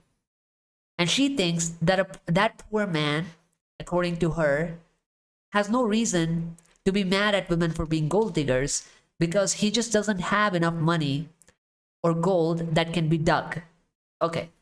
My point is that men do still have the entitlement to hate women that take financial advantage, the same way ugly women like Apurva have the entitlement to hate men who sexually objectify. You still have the entitlement to hate men that sexualize. I don't know, maybe catcall, despite the fact that you're heavily unattractive. So it doesn't matter how much money a man has. The women that take advantage of men financially are a bad deal. Just 2 days ago, my mom was brainwashing me to get married. She knows I won't marry. This whole thing is pathetic. Treat people in marriage who don't like you looks like a circus. Who don't like you looks like a circus. Okay. In India, MBBS salary is only 40k to 80k. How she expects from a husband to be millionaire and also build for her new hospital? Yeah, I think the essential difference is just this. That anytime men think about education, like I'm sure a lot of you guys would have thought about upskilling. Learn more so you qualify for better jobs, right? So men also do practice hypergamy when it comes to jobs. Everybody wants as much money as possible, and getting more education just opens up more doors for you, correct? But women have a very twisted way of looking at education. They think upskilling themselves shouldn't just open doors for women to enter into high income jobs, but it should instead open up doors for women to get opportunity to marry extremely rich men who can give them the money for free so they don't have to work. This defeats the entire purpose of education itself. Because if you wanted a guy to work for you, then what was the point of you getting educated? Essentially, you're going to sit at home or do the bare minimum and expect the man to compensate for you. Why are you wasting all of this time and money on education? But to women, it's a good deal. It's like you spend 4 years, let's say in bachelor's degree, 2 years in MBA degree. Well, that's 6 years of life well spent. You work towards the goal of marrying a millionaire man, right? So your rest of the life, you're going easy. But a man who spends the same time in education, 4 years bachelor's, 2 years MBA, he still has to work the rest of his life, to make the income. He will make better income, but he still has to work. But for women, it's a good deal. This rebel kid is so annoying, not because of what she says, but her voice is so annoying to hear and her fake personality. Okay. So I actually, this was brought up quite earlier. It's important for people to understand the source of hate, where it comes from. These influencers don't just say things because they want to say it. Essentially, when you're a content creator, it is important that you don't upset your customer. And so everything they select or choose to say on camera almost always have something to do with what their demographic wants. So most times you need to know who your enemy is. And I think in this case, the enemy really is the communities like Insta celebs, because look at what they're saying. Although I dislike Apurva, she's absolutely correct here. Why she's hated for this too. Indian men should not call women gold diggers when they and their parents expect dahej gifts, lavish wedding ceremony on the girl's side. Yeah, the problem is that dowry is illegal. However, alimony is legal. So this is just a false comparison.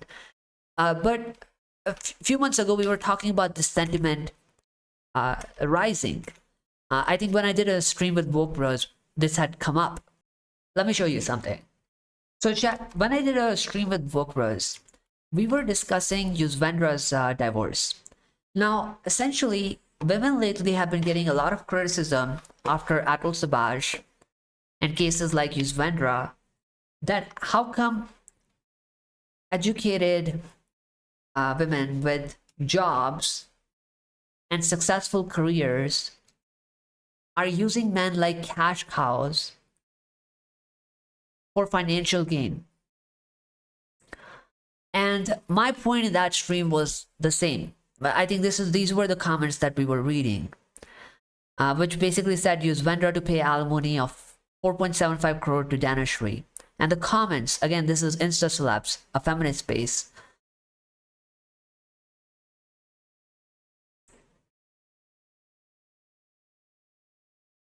So these are written in Hindi. But I think what's written here is that something along the lines of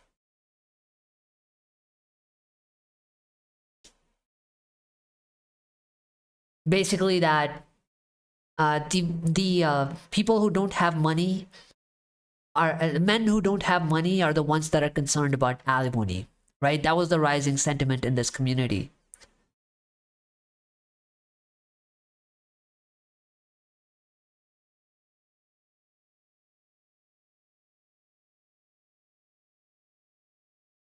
And then there was this reel released by an Instagram influencer. This is from November 2024. Get on the glass. Right. So this is, again, a female influencer. Goes along the same lines. Why are men calling women gold diggers when men don't have any gold that can be dug? And then there were these memes released. All right, somebody posted these screenshots.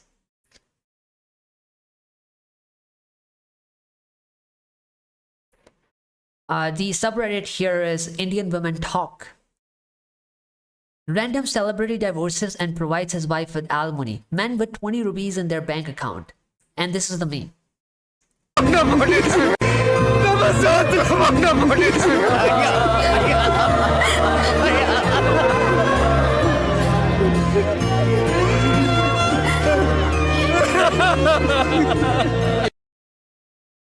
So you get the picture, right? I think they're just trying to belittle the argument of criticism against women. That why are women exploiting men financially in marriages? And essentially, the response from women is just to dismiss the argument by saying the only men that are complaining about the alimony issues are poor and have no money that can be extorted from them. Now, this is not a logical argument at all. This is just an insult to start with. You know, it has no basis at all. However, I think a fair argument that I had made, and I think we should release a clip on this, that why is it that when women get assaulted in Bollywood, Hollywood, and modeling, bunch of ugly women start complaining about rape and sexual assault. And if ugly women thinks that rape and sexual assault is a serious issue, then what entitlement do they have to claim that poor men should not care about alimony? Because I believe that the standard should be equal. Show Dick some respect.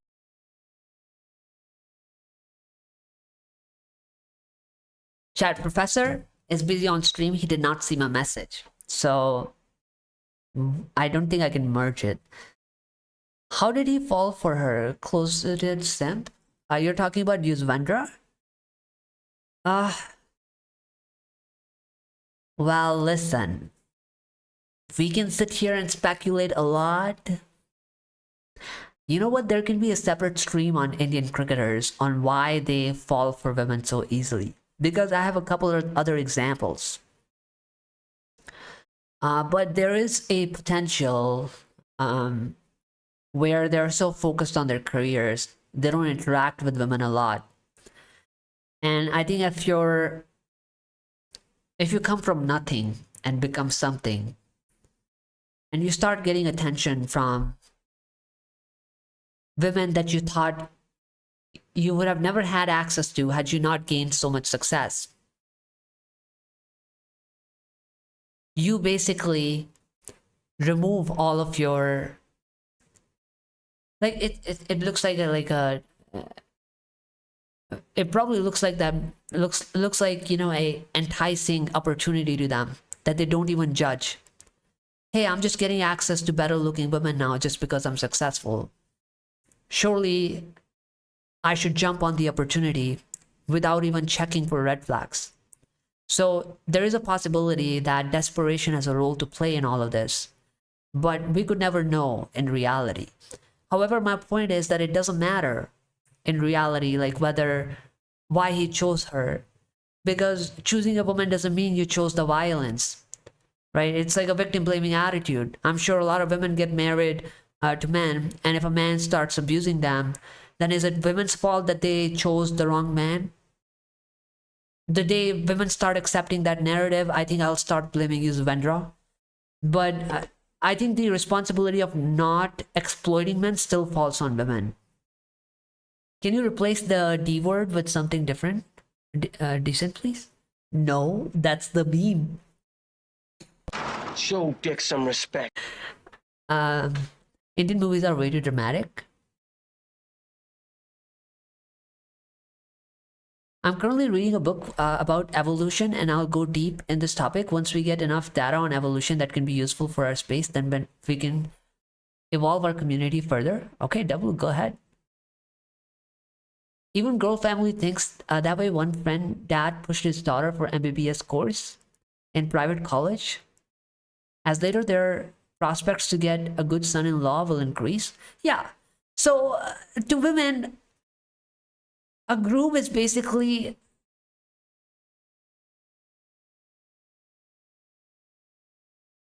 like, what should I even say? I think I'm failing to put a description to this.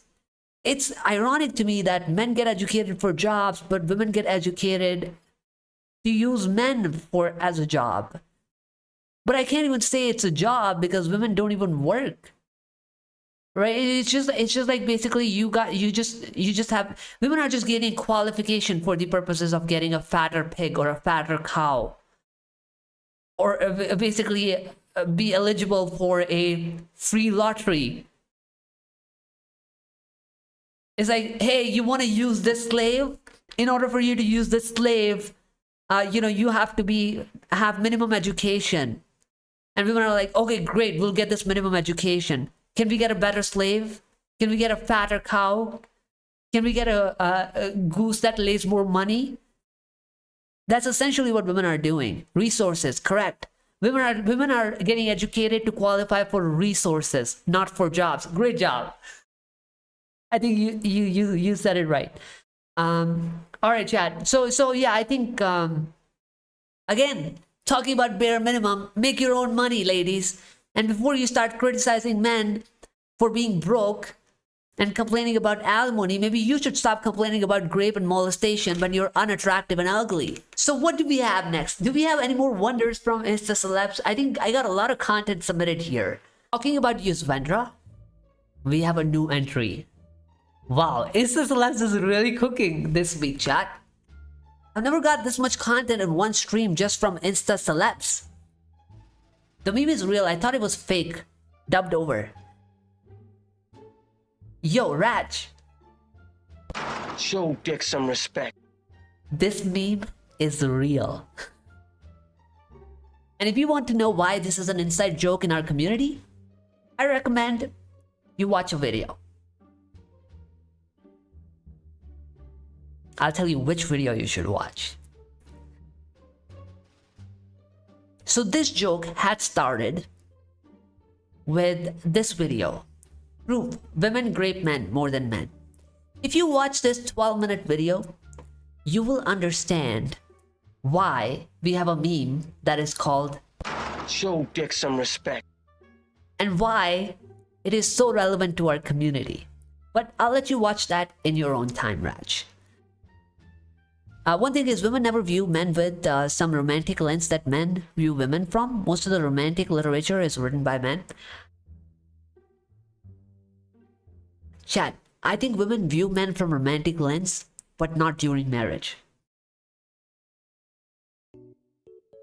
They do that while having affairs. But when it's about marriage, then it's more about a transaction. This is why a lot of times you will see that women are falling in love with men, but when the time of marriage comes and if the man is not successful, she would say things like, yeah, I like you, I'm in love with you, but I can't marry you because you're a loser, you know? So attraction matters, romance matters, but marriage for women is just opens up this fat opportunity for settling easy for the rest of your life. And they don't think that romance is worth sacrificing all of that privilege that society gives them for marriage. And by the way, I don't think it is a gender issue.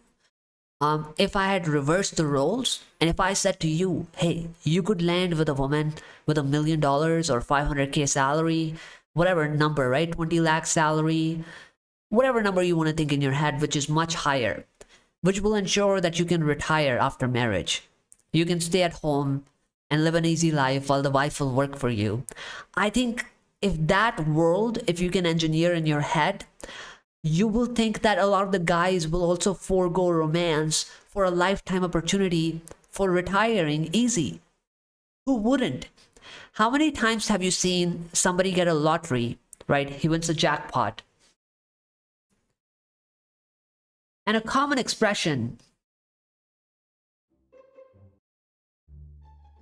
right after winning a lottery is that, hey boss, I quit my job.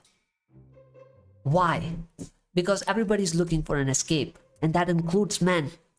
If somebody was to give you a lot of money, you would quit everything too. Love, romance, your job, And I think women are doing the same thing. The only difference is that the same privileges are only made available to women and not men in marriages.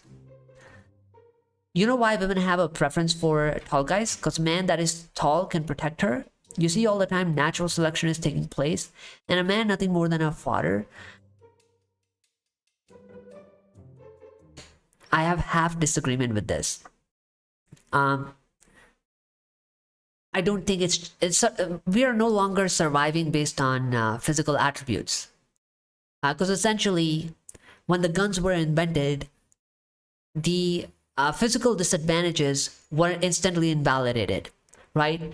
Even a 5-year-old kid, if I taught him to shoot a gun, can kill the biggest, most strongest man in the world, correct? So your physical disadvantages are irrelevant with the invention of the gun.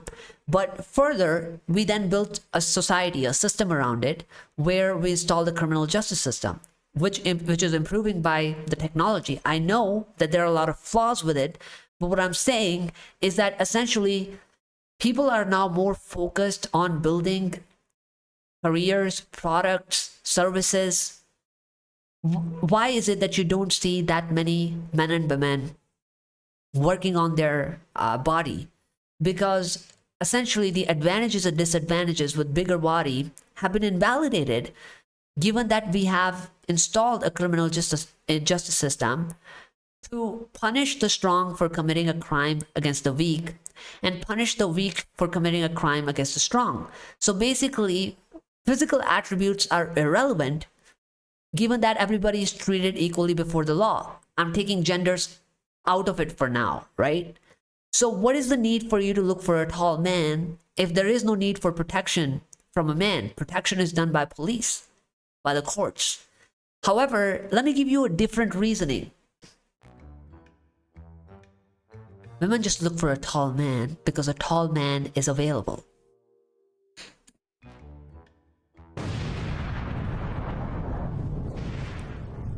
That's it. But I don't blame women for thinking like this. At this, I've accepted female nature for what it is. But my main argument is against the society is set up against us men.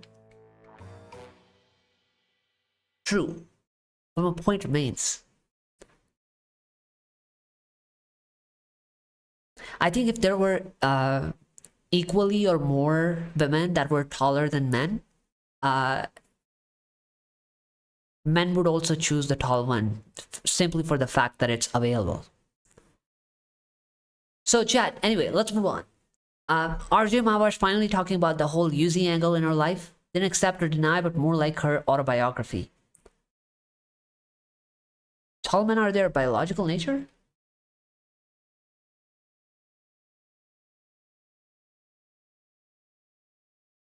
Yuzvendra's wife net worth is 24 crore. How she ask alimony? Well, in India, essentially, again, see, everything connects into each other.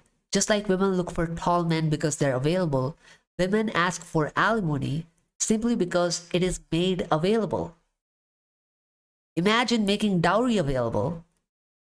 I will be the first one to say that if dowry was legal and available, I would 100% marry for dowry.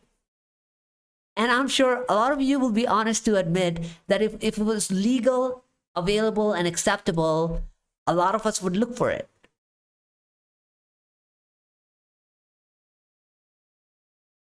And I'm sure there will be some guys who will play moral higher ground that we won't, and that's a good thing. But I mean, given how much women exploit us, if we had equal methods to exploit them back, I think that would be fair equality. And I would shop for money. Only distinction I made is that dowry is generally a cultural practice where women use father's money to buy a husband. So I don't want the father's money. I think women should come up with that money on their own. And I tell you what, the amount of money you bring in dowry, you can get it back as alimony when you divorce. Am I the only one that thinks that that's based? You take what you give.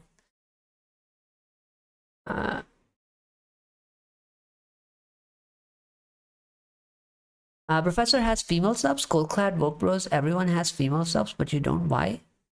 I don't know. I just created a channel for men. I don't know why women are not here, but essentially I'm not fishing for them either.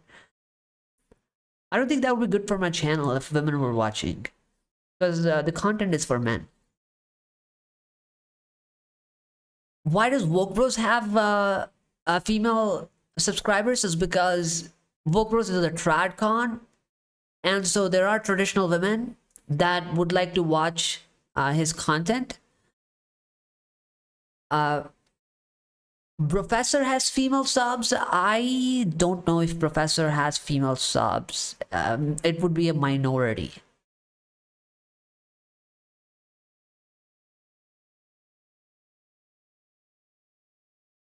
I got another name nowadays. It's called Gifts. Now, I don't know what is this in relation to. I didn't understand that. But the real question is, why was a thing like dowry ever there in the first place? That proves in the past women were a burden and a condition were so bad. Okay, so this is my rationalization of dowry. I've extrapolated that from women's explanation of alimony. So in women's spaces, there is a popular narrative that alimony is justified because women need to support themselves after a divorce. And given that she has had, certain gaps in employment, and she cannot get back on her feet, she cannot sustain the lifestyle, she should get the alimony. So I think similar reasoning can obviously be applied to dowry, that when man is basically marrying a woman, and given that you are talking about past, where not only women were not working, but there were no jobs that women could do, because all the jobs back then involved physical labor. Railroad building, physical labor. Working in the mine, physical, dangerous labor. Even things like extracting ice involved going to the lakes that are frozen in the winter and breaking the ice physically, dragging it, and then building blocks from it and then selling it. These were the kind of jobs that were available back then. Even after Industrial Revolution, when they did, as an example of ice, for example, when they built this supply chain of Chicago train carrying the ice from one centralized station to everywhere else in the country, men still used to carry those heavy ice blocks, and they used to deliver it to building and climb floors so people can have ice in their ice box. Today it's a fridge that automatically makes ice out of electricity. Back then, every day it needed to be delivered. So when you had jobs like this, like railroad, like mines, and I'm sure you can think of 100 other jobs like that, right? What is it that women wanted to do? And I came across a document from Women's Labor of Bureau when it was formed after women's suffrage. Women's Labor Bureau itself declined that women should not be working in jobs that are hazardous or require physical labor, do not have a place to sit down, or do not have washrooms. That essentially eliminates all of the hard labor jobs, because in railroad, you don't have the washrooms. And it does require you to operate physically heavy objects. It does not have a convenient sitting position, right? So men could say that if you're not going to be working, and I'm taking on a responsibility of a wife, 2 kids, right? I'm going to be having additional financial burden. And for that reason, I should be compensated and supported for that. So just like women think alimony is a financial support for themselves, men also did think that dowry was a financial support, because instead of taking care of themselves, now they will have increased expenses raised by women and children. that they cannot bear alone. No, my area is dowry mandatory. Still, I do not ask for dowry. Okay, great. Dowry is called gifts now? Yeah, I think it's called something like Sridan or something. So anyway, chat, I'll show you that Women's Labor Bureau in some other stream. I think we're not discussing that topic in detail, but you'll be surprised at the kind of things women have done in history. It's just super hypocritical. So what is this? RJ Mahvash finally talking about the whole Yuzi angle in her life. Didn't accept or deny, but more like autobiography. So for people who don't know the context, after Yuzvendra got divorced from Dhanashree, he was seen with this lady, RJ Mahvash. And so there was a lot of criticism and trolling online that RJ Mahvash is now using Yuzvendra for clout, attention, and money. Right? I think, let me see if I can find that article before I play this. And it's been a couple months, so I don't know if I can find it. It's probably buried somewhere. Yeah, here it is, right? Yuzvendra Chahal seen with RJ Mahvash a day before his divorce hearing with Dhanashree Verma. So pics like these were being released. I think there were some from Cricket Stadium as well. So given that a lot of people were trolling her for gold digging, this is her response. 2019 से इस industry में हूँ. आओ ये सब होने से पहले का अपना करियर दिखाते हैं. ये जो हंस रही है दुनिया मेरी नाकामियों पे ताने कस रही है दुनिया मेरी नादानियों पे. क्रिकेट पिच तक पहुंच गई. इसको क्रिकेट के बारे में कुछ पता भी है कि? जब तू पैदा भी नहीं हुआ था ना छोटू, तब से क्रिकेट इवेंट्स होस्ट कर रही हूँ मैं. 2019 से I've been on the pitch. WhatsApp university के फॉरवर्डेड मैसेजेस मत पढ़ा कर. रिसर्च. ये जो खिसक खिसक के मैं आगे जा रहा हूँ, ये जो फिसल फिसल के बड़े बड़े लोगों से मिलने लगी है ये तो यूजी भाई की वजह से. Well, this was my life even before I knew. बूंदें बेरहम हैं, उनको ये वहम है. So chat, just so you're following the context, she's responding to trolls on the accusations that she is using Yuzvendra for clout and attention. कि मैं टूटे रहा हूँ, जो मैं चीख रहा हूँ, पर वो बे. She says she was meeting popular people even before she met Yuzvendra. मैं तो सीख रहा हूँ ऐसे. Then why she asked for alimony? RJ Mahvash did not ask for alimony. The one who asked for alimony is Yuzvendra's ex-wife, Dhanashree. And after he divorced Dhanashree, he has been hanging out with this lady, RJ Mahvash. इसका अपना कोई talent है भी? अबे talent की बात कर रहे हो? 2 किताबें लिख चुकी हूँ मैं. साइंटिस्ट बाप की बच्ची हूँ. और बाकी का टैलेंट जाके Amazon पे देख लेना. I'll just let it play for a minute before I criticize this. She could have guided Yuzvendra before marriage.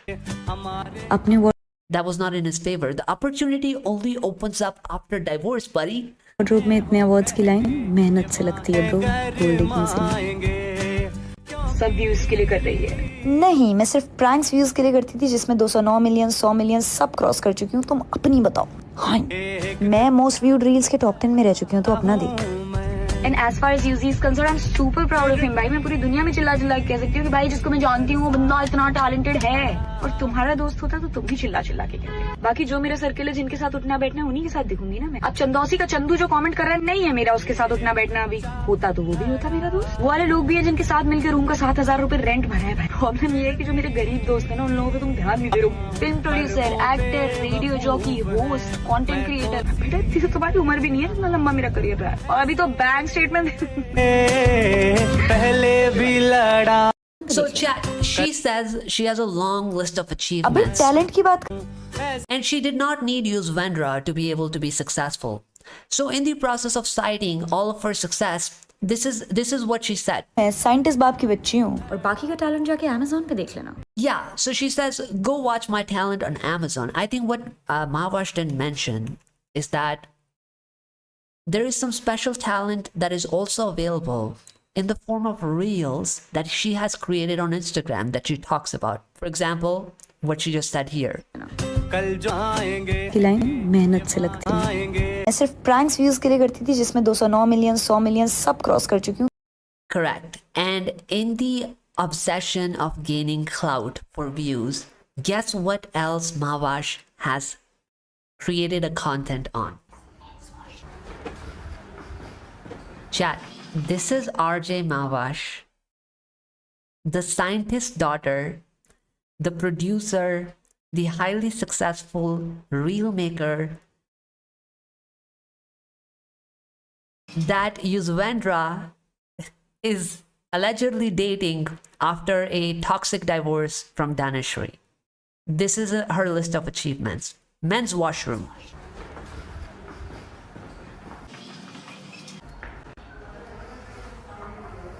अरे भैया मेरी बॉल अरे बॉल दे नहीं रहा। अरे मेरा बॉल दे दो यार। भाई बाहर भाई बॉल दे दे यार। भाई बॉल दे दे यार। भैया मेरे को बैट बॉल खेलने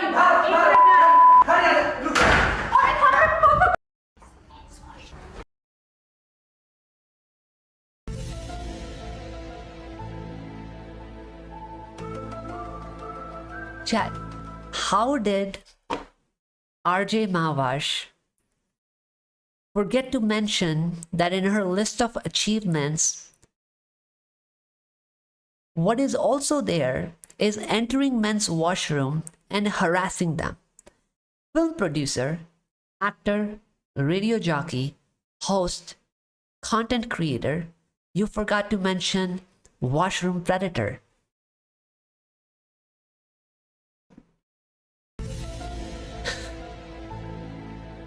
Missing something? And if you think this is the only time she preyed on men in their washroom, think again. This is her reel going as far back as 2019. As a matter of fact, this is how she made the debut, probably. This is how she got the start. See what we are up to. This is men's washroom. See what we're up to in men's washroom. Show Dick some respect.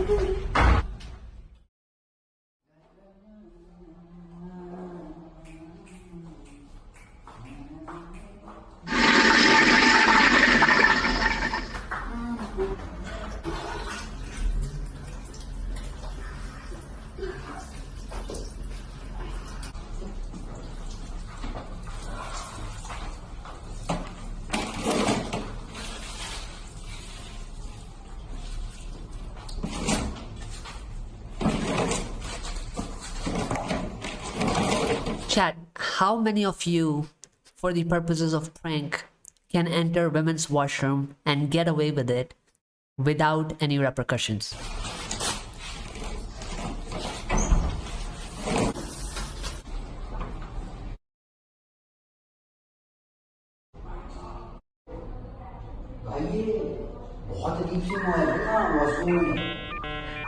Now, chat, I'm gonna be honest. I don't know if this one is staged or not. Could be staged. But what I can confirm is that this one is not staged. This is what she actually did. It was reported in the papers. And she deleted this reel from her Instagram. And so it circulates on internet on other websites, but not on her Instagram. So I don't know. How safe is it for men like Yuzvendra to come out of the trap of one predatory woman who has exploited him for money and then enter into a relationship with another woman who has a history of belittling men or degrading them? Right now, there's something else that she mentions here which is interesting. I think I heard it before, but I didn't hear it this time. She said something about researching. Let me see. Let's listen to it again. Let's see if you can spot it. I think she said a line related to please do your research properly. I don't know where it is. Let's listen to it. 2019 से इस industry में हूँ। आओ ये सब होने से पहले का अपना करियर दिखाते हैं। ये जो हंस रही है दुनिया में यूजी भाई ने इसका करियर बना दिया। 2019 से इस इंडस्ट्री में हूँ। आओ ये सब होने से पहले का अपना करियर दिखाते हैं। Fake, this is not honest reaction of any normal person. Yeah, I know. This is why I also thought that one was staged. Like, this is probably staged, but this was not staged. She did this one for real.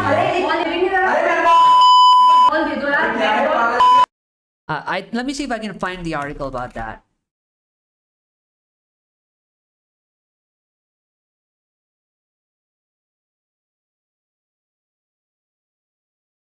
Yeah, like, it was heavily criticized back in the day. Yeah, so here's Anshul. So he's allegedly a right-wing journalist. So he's the one who made her viral for that. Radio Mirchi RJ Mahvash did a prank. She entered men's washroom and threw balls in occupied compartment. If it was a boy in women's washroom, he would have been booked for sexual harassment and labeled as a monster. Won't be surprised if victim card will be played in the name of feminism. And after this went viral, she deleted that video from her Instagram. And so the general rule is that the only people, if you're trying to erase the evidence, then you're probably guilty. And so, yeah, I think the second one does not look staged. However, I would be willing to say that even if it was staged, I don't think many men can get away with staging things like these in India. Chat, keep in mind we're looking for a line where she said, do your own research. Every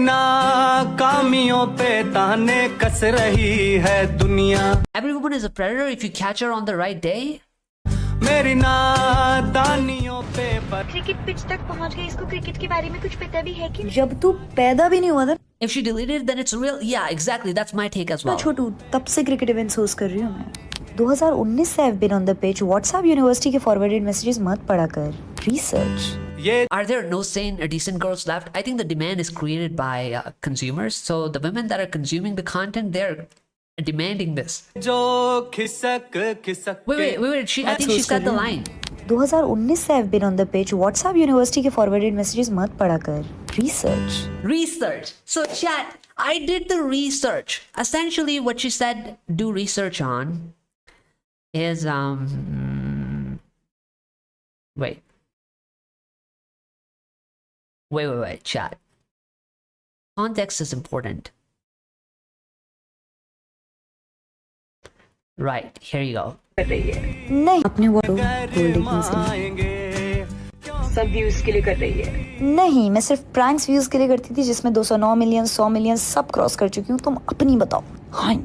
So I actually did the research, okay? And essentially the allegations are that Mahvash is using Yuzvendra for views. And now while all these achievements are good, right? Film producer, actor, radio jockey, host, top 10 creator that has made the reels viral, movie producer, I don't know what else she named, but all of these achievements fade in comparison to Yuzvendra's popularity. So let me show you something. This is the trends for RJ Mahvash. Let's make it past 5 years. Okay? This is Yuzvendra Chahal. Now, chat. What are you seeing on your screen? Red is Yuzvendra, RJ Mahvash is in blue. So she says I should do my research. I did my research. Despite all of the achievement that she cites here, right? Film producer, actor, radio jockey, host, nobody really knew anything about her.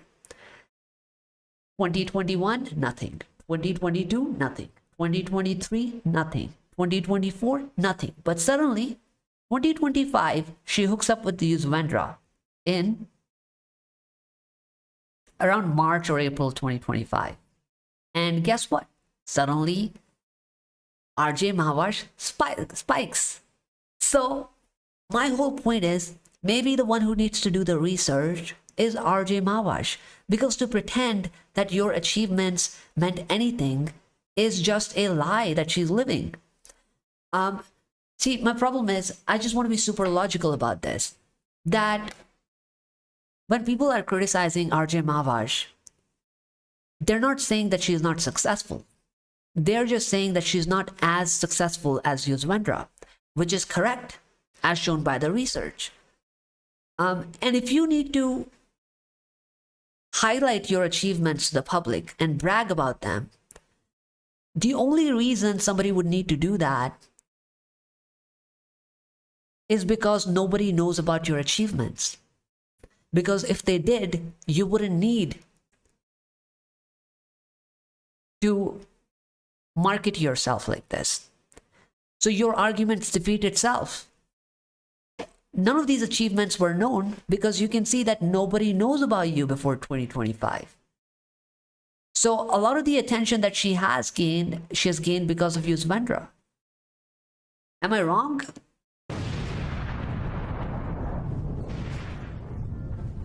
Mick, tell me if AI replaced men in risky job, will feminists ask for male genocide? Well, there's some literature to support that, but I don't know if realistically this will happen or not. Didn't we, you know what? Let me show you something.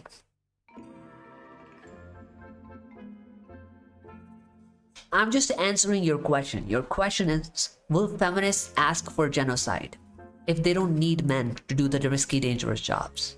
So here is a feminist to answer your question. Okay? Her name is, what's her name? Okay, there are two feminists. This one is Sally Miller Gerhardt. She says the proportion of men must be reduced to and maintained at approximately 10% of the human race.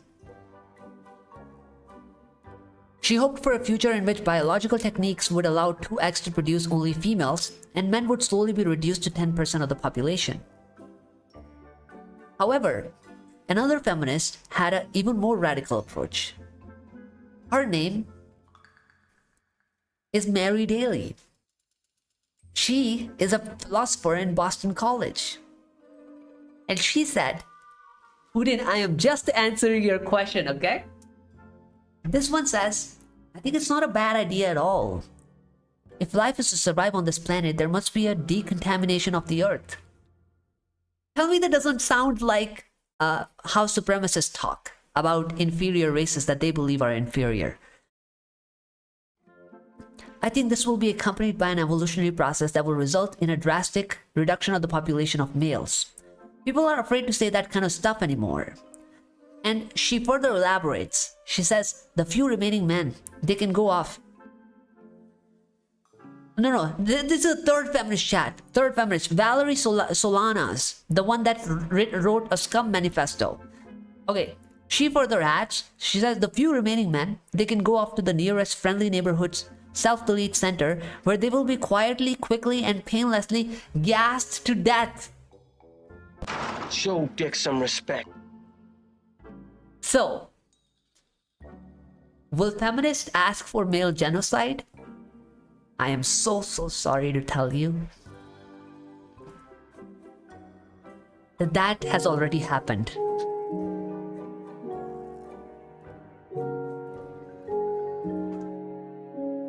So yeah, so if women don't need men for physical labor or financial gain, maybe they will support all of this.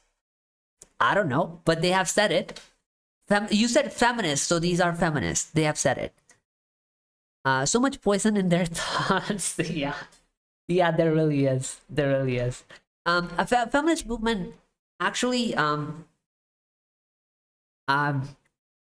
branched from the roots of supremacy. A lot of people, when they talk about suffragettes, they don't mention how suffragettes were hand in glove with racists back then. And they also don't mention that when 19th Amendment was passed, which was for women's voting rights, the suffragettes that were involved in activism of voting rights, when they finally got it, they still needed a reason to justify their job. And guess what they did right afterwards? They joined Ku Klux Klan. One of the founders, I think, not founders, founder The founder of the Women's Ku Klux Klan was a suffragette. But the voting rights were already achieved. So what else do you fight for? Supremacy. But I think I tried to cover that in a different stream. I won't go into that in length, not in today's topic. But yeah, there is a very dark history of women taking inspiration from these really toxic ideologies for feminism. I never heard about her before UV. So much poison. Okay, I will not use the word success for Mahvash. In my opinion, she's not relevant as Chahal. And in her relevancy keeps success, so she is using him. So I think my only criticism for Mahvash is that if she wanted to hang out with Yuzvendra, then why only hang out after the divorce with Daneshri? Why wasn't she seen with him before the divorce? Why wasn't she seen with him before the marriage? Why suddenly you're acting like an opportunist right after the divorce? So this is why people are speculating that she's using him for views. And if she's gonna respond by saying she has XYZ achievements, yeah, that's great, but they're nothing in comparison to the clout that Yuzvendra is bringing to you, as clearly shown in the research that you so desperately asked for.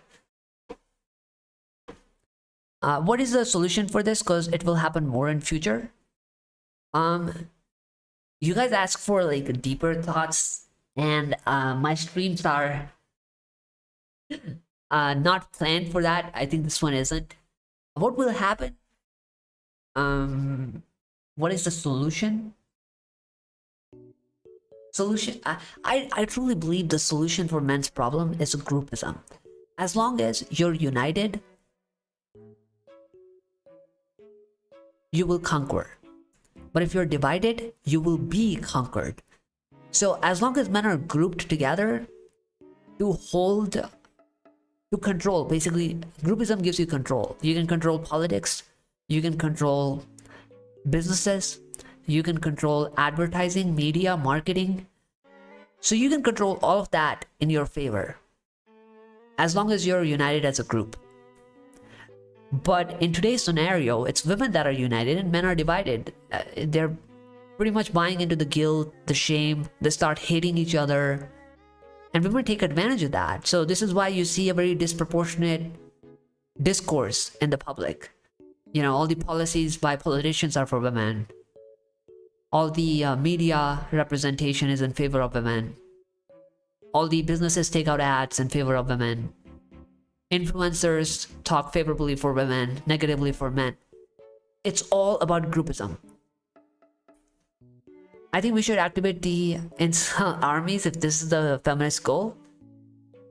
Don't you think all the incel armies for all over the globe will march for only one goal, male liberation? I don't think incels will march for male liberation. Incels... Well, literally speaking, insults are just is a word to describe somebody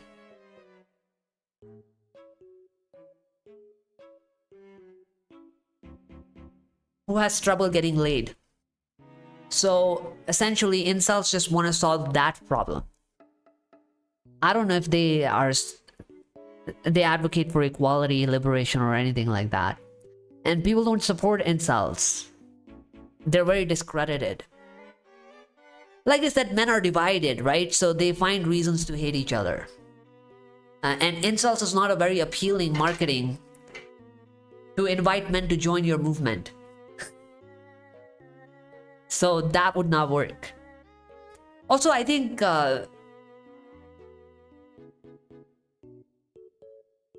if somebody is an incel, they shouldn't probably market themselves as an incel, because you're essentially exposing your weaknesses. Marketing is about making yourself look good, not bad. So look at how women do it, right? Women are also femcells, like they're also pretty triggered about being dumped. But when they are spreading hate against men, they never self-report. Like, you will never hear a woman say, oh, I am doing this because I am a femcel. I got dumped by a man. I can't get laid. No, I think women are very smart about messaging. It's more like, no, I can get as many men as I want. We have all the choices. Men are just creeps and rapists. So I think you should also have the most flattering messaging for yourself. Why would you want to go out in the market and say you're incel? It doesn't make any sense. But anyway, chat, let me see if there's anything else on the content today. I think we're probably nearing the end. Do we have any more clips? Oh, we have a react. We have a react on Sonam Raghuvanshi. Okay, so there is a video from Salman Khan. I really love the Lord of the Rings. I always compare feminists with the orcs, ugly and low IQ, and then we have men who are divided like humans. And I consider myself to be an elf evolved man. Chad, I think Mektao, Buddha will make a great podcast guest. I wanted to ask, what's your day job besides this? I work in HR. Dude, I'm gonna definitely watch Lord of the Rings tonight. Go ahead, man. It's an ultimate classic. So Salman Khan had something to say about why he didn't get married. लेकिन ये मैं हमेशा कहता हूँ कि या मेरी शादी. For all the people who think Mektao is fading, just look at this guy.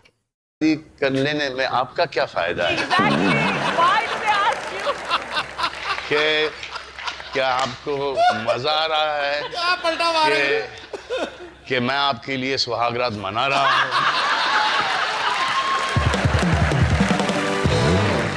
मैं कर क्या रहा हूँ जिसमें कि आपको इतनी खुशी हो रही है कि मैं बर्बाद हो जाऊँ? थिंग इज वो एक पेशेंस, एक वो झगड़े, एक जो हस्बैंड वाइफ एक दूसरे के लिए सैक्रिफाइस करते थे, यू नो, एक वो टॉलरेंस का जो फैक्टर है, वो अब रात को एक टांग आ जाती है ऊपर तो उसके ऊपर डिवोर्स हो जाता है.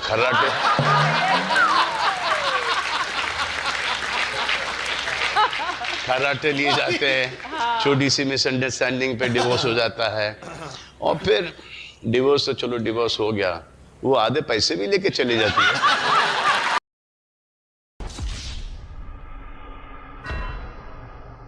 So chat, finally, the mainstream influencers are starting to speak about how women take advantage of alimony.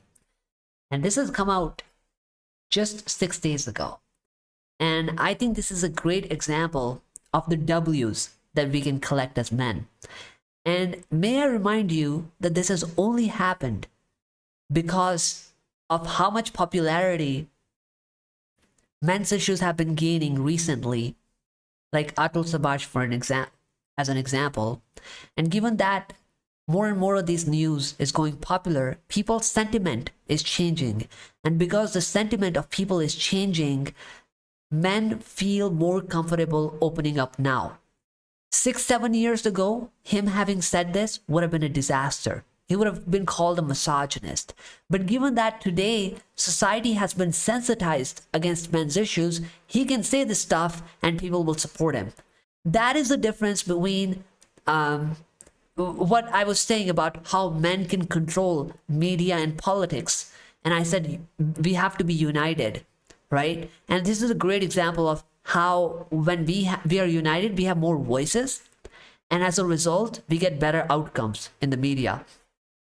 I don't like his movies, but Salman is based in a way and was very ahead of time. I agree. And you want to know an interesting fact? This is not the first time he's been asked this question. He's been asked this question at least 2 times before that I have seen on the shows. And both of those times, he spun the story. This is the only time he has given the real answer. Because he was afraid to say the real thing before. Good days are coming. Good days will remain only as long as this wave continues to grow. Let me see if I can find his previous interviews. You should hear the difference in the response he used to give before versus now. Yeah, here it is. Okay. So chat, these are the two other appearances he had on a show where he was asked about why he's not getting married. Keep in mind that this is 2018, so it's 7 years ago. And the second clip...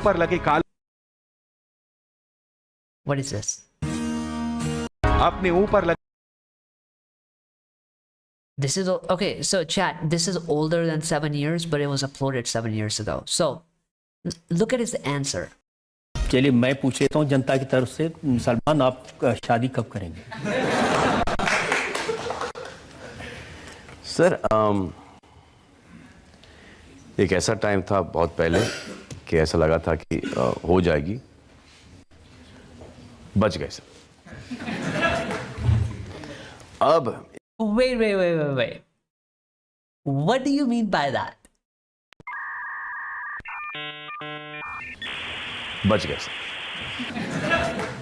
Now chat, everybody knows what he really meant by I got saved. He basically said he dodged a bullet. But watch him spin the story suddenly when the guy asked him to elaborate.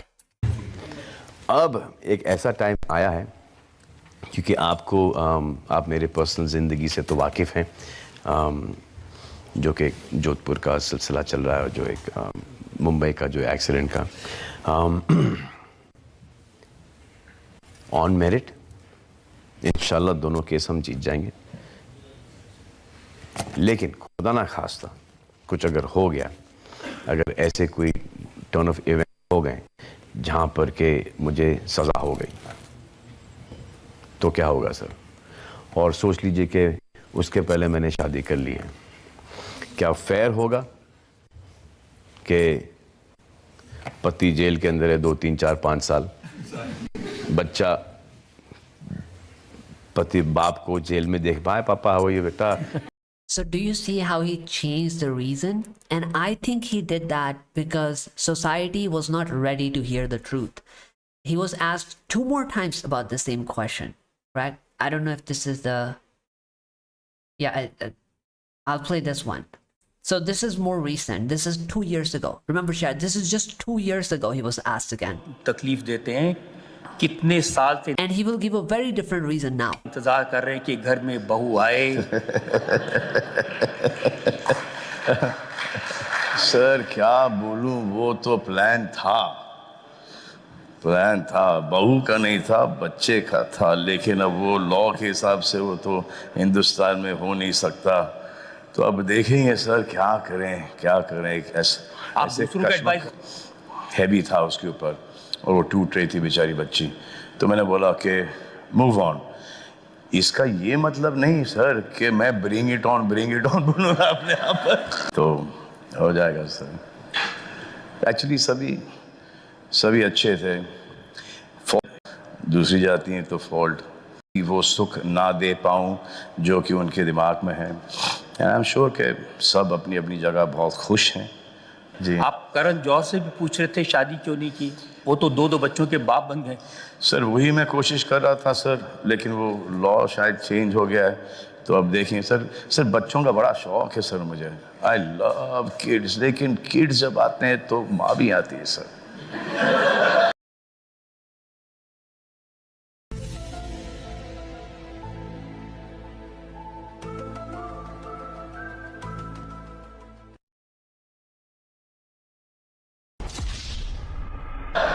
माँ उनके लिए बहुत अच्छी है sir, लेकिन हमारे घर में माँ ही माँ पड़ी हैं sir.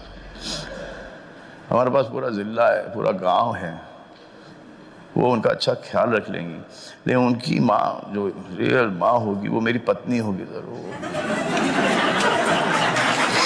So chat, do you see how he was asked this question for 7 to 10 years? And each time he would spin the story. Even over here, I think he became more direct 2 years ago where he said he didn't want a wife, but he didn't really elaborate why he didn't want a wife. He just kept saying, oh, I'm more in love with children. We have enough mothers at our home. I don't want a wife. But he didn't really say the actual reason.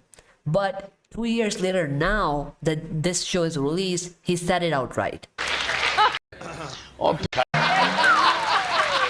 छोटी सी misunderstanding पे divorce हो जाता है, और फिर divorce तो चलो divorce हो गया, वो आधे पैसे भी लेके चली जाती है।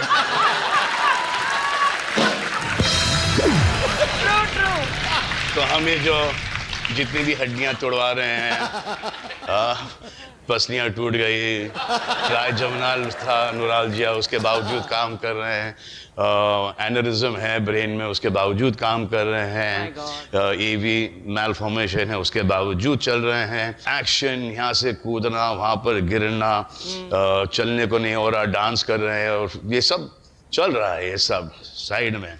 और क्या है कि जहाँ उनका मूड सटका, वो आधा हमारा लेके चला गया। Some respect. So, chat, I think this has all happened only because of the change in the public discourse. So I think I wanted us to enjoy a big W on that. But yeah, I think as a last topic that I want to cover, somebody sent a video on Discord. I think, chat, you guys need to see this. This shit's crazy. Where's the server?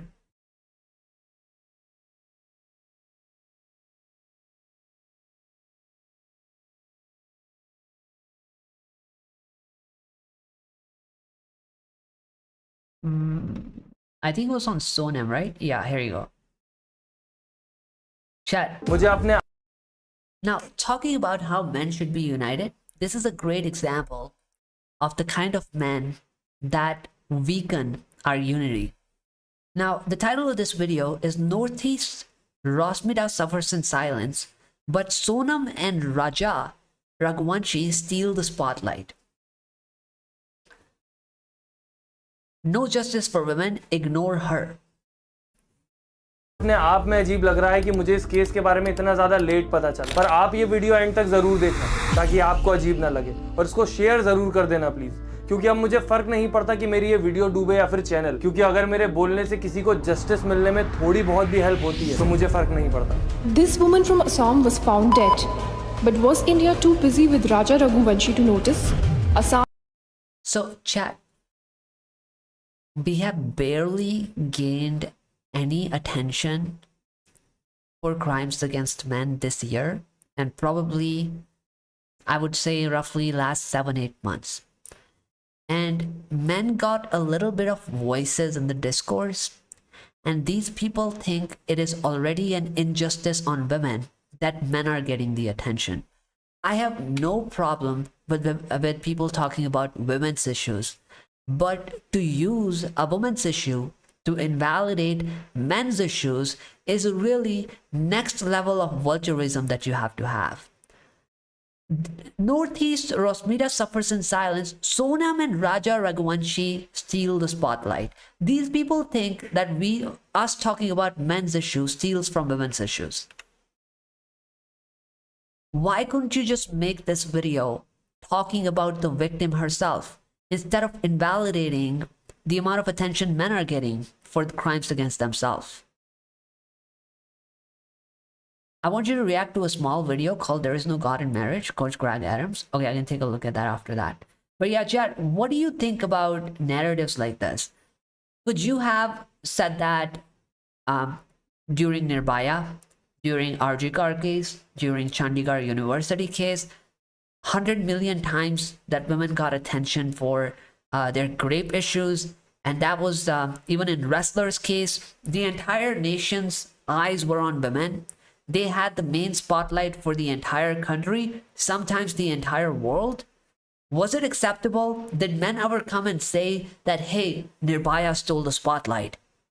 There are 100,000 other crimes happening on men. Why is she getting the attention? Then it was not acceptable. But suddenly, men got a little bit of attention, and men themselves, like these, are invalidating crimes against men. Oh, no, no, no. Too much attention for men. Take it away from them, give it to women.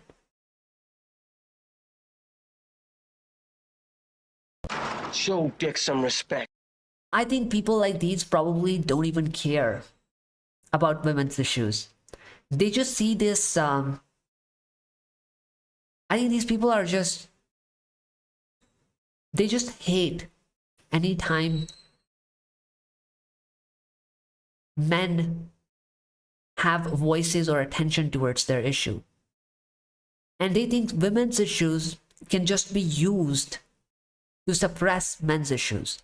A person like that probably doesn't care about injustices against women, because if it wasn't for the attention men were getting, they wouldn't even have spoken about this. He only wanted to talk about it when men started raising their issue. Then he wants to bring up women's issue. What were you doing when we were not talking about men's issues? Why didn't you bring it up then? It's like, you know, one of those people, Black Lives Matter, and somebody would go, all lives matter. Oh, how the times have changed. Now men say men's issues, and then suddenly women start talking about their issue in the middle of it. These guys are vulture. They all eat your skin. Yeah, I mean, they're just unhappy. He's just triggered that, you know, men are gaining any traction. And I think there is also a syndrome in men like these, right? Which is that I am different than the other guys. The syndrome is basically that if you're flying with the flock, then you're ordinary. But if you fly against the flock, that makes you unique, because you are setting yourself different from the crowd. And so there's only one of you, where in the flock there are hundreds of them. So the direction of the flock to these people doesn't matter whether it's right or wrong, right? So the moral compass is irrelevant to them. What matters to them is to be unique, be special, be an attention seeker, be different than the crowd. And so his basically mentality is that because all the men are busy talking about men's issues, I will be the special one. I will betray my group. I will stand aside from the group, and I will submit to the opposition. I will sell us out. That way I will be special, because I will be unique. I will be the only one who will be doing that, which is what makes me special. And so he starts looking for a validation, like an obedient dog, from women. Look, ladies, while every man is hating on you, while every man is talking about women's crimes, I'm the one who will undermine men for you. See, I'm the special man.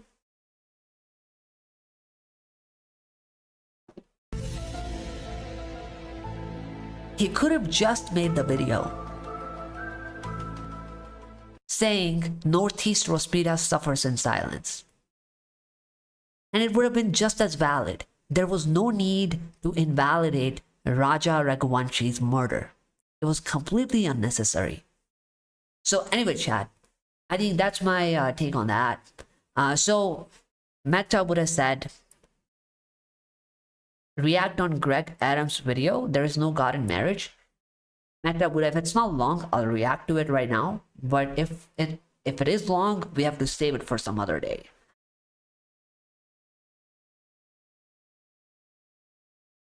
Oh God.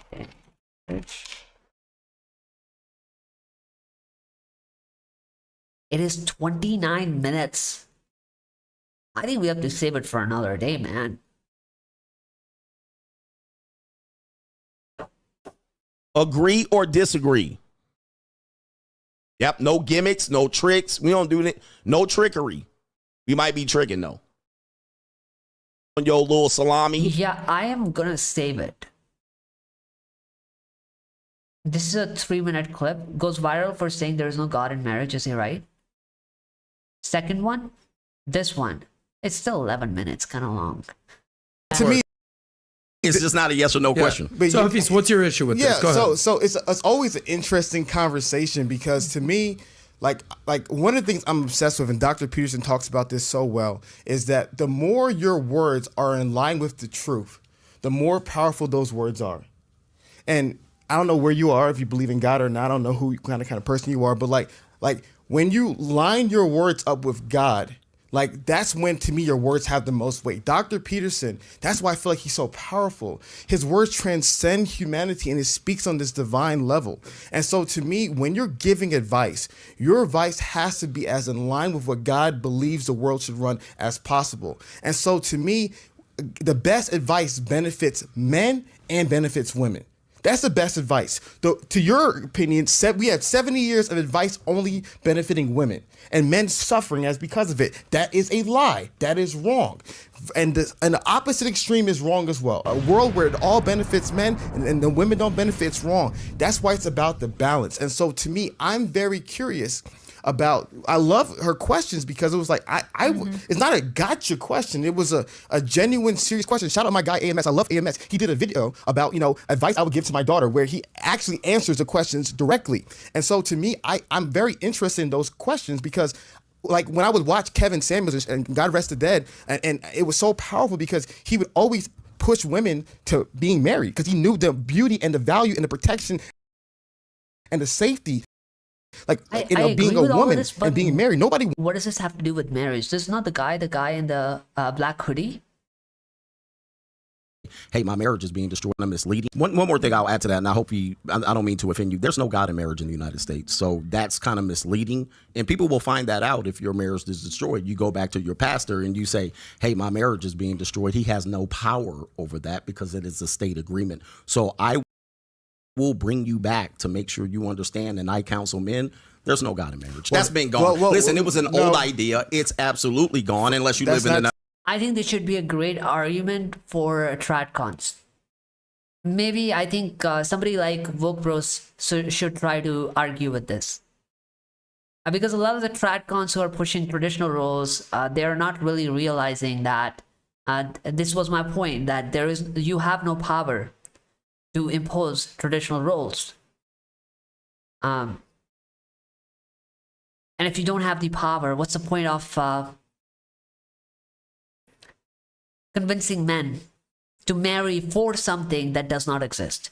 In the American South, most people on the West Coast, many people in the East Midwest, there's no God in marriage. So we break know that down. What do you mean there's no God in marriage? There's no God in marriage. So people get married. One of the things that they will do is they will seek counsel of the church. And then as such, the guys will give them guidance and it will be biblical principle. However, they will say, we can't do anything until you sign this state-sponsored agreement with family law context. All right. They're not going to have a Bible in there. They're not going to have a Bible in that divorce court. The judge is not going to ask you, do you like God? And what about God in your marriage? There will be no context to that. And such, what is the overriding principle here? I really think that people who people use religion to lure men into marriages. They show it as a religious, moral institution, but they don't mention that divorce is a part of marriage. And oftentimes, they do not inform them about divorce because it is not a part of the marketing agenda to put it on the brochures. So they invite men into it by showing religion, and then when they enter the trap, then they realize that the God really is not there, given that the divorce doesn't involve religion, that the divorce doesn't involve God, it doesn't involve moral values. And that was always the part and parcel of marriage that just wasn't advertised to them, because that's the negative part that would have convinced them to stay out of marriage. So it was important to advertise in a way which is misleading intentionally. Does he your have a marriage point there, is state funded, not God funded. He just made a random point. That I didn't make it random. I told you that this will offend you, and it's now offended you. Also, I think, why do they still have these vows in the marriages? Because I remember both Hindu Christian marriages have this vows that I will be with my partner in sickness and in health, in good times and in bad times. But given that your society easily enables divorces, right, without identifying fault, or even if you identify a fault, I mean, Indian system is so bad that Supreme Court presidents say that even if wife is cruel, she's entitled to not only divorce, but also alimony and maintenance despite being abusive. So what is the point of taking the vows if those vows are invalid? And this is from the beginning, because like I said, system is set up this way. So you've set up a system where those vows have no meaning and there is no way to enforce them. So what's the point of taking them? Did you? What did I say? No, it didn't offend me. You just. Women literally cite this as a reason for divorce, that he's handicapped, he's disabled, he's no longer able to financially support us. So that's not sickness and health, right? Because if he's sick and your religious vows for marriage is that you'll stay with him in the sickness, then you cannot cite that as a valid reason for divorce. But if you are accepting it as a valid reason for divorce, then your vow was irrelevant. Religion is irrelevant then. You're just wrong. Let me say what I'm wrong. Wait. Let me finish. I'm absolutely right. Let me finish. There's no God in the marriage in the United States. Then you can talk. Let me finish. No, hold for a second. Let me finish. Are you going to say there's no God in marriage in the United States? Coach, finish your point. You're saying there's no God in marriage in the United States. Correct. Got it. That was his point. So now I'm going to talk. So I made a point and I said, if your truth aligns with God, that truth is most powerful. That's what I said. If your truth aligns with God, meaning the word that you speak aligns with God, those words are the most powerful. Then he made a point saying there is no God in marriage. So first, that's a semantic thing because God is everywhere. Whether God chooses to supervene in things or not, I will never be the person that says God is not here. I will never be the person that says God is not present here. Could we argue that is God blessing every American Western marriage? Of course not. Of course God is not blessing every American, but God is definitely in my parents' marriage. So when you say there is absolute statements, there is no God in marriage. False. Correct. There is no God in some marriages. There is no God in most marriages in regards to by being there no God, meaning that God's not blessing it, right? So if you're saying that God is not blessing what's happening in most marriages, that is a true statement. But to say there is no God in marriages. The problem with people like these is that they hate the general statements, but sometimes general statements are accurate. He's just trying to spin the narrative. It's not about marriage A, God is present, marriage B, God is not present. His problem is that he's not acknowledging that the real problem is that it's systemic in nature. System is general in nature. Laws are general in nature. They apply to all. So if you build a system that applies to all marriages, and if the system says that the destruction of men and enablement of women to destroy men's life in marriages, that by default concludes that the very reason that the system exists for all marriages, the God does not. Period. That is a false statement because God is in my marriage and God is also in my parents' marriage. And we call it deductive reasoning. Yeah. Well, actually, what he's doing is reductive reasoning. Deductive reasoning is the one that is accurate in nature, the one that I made.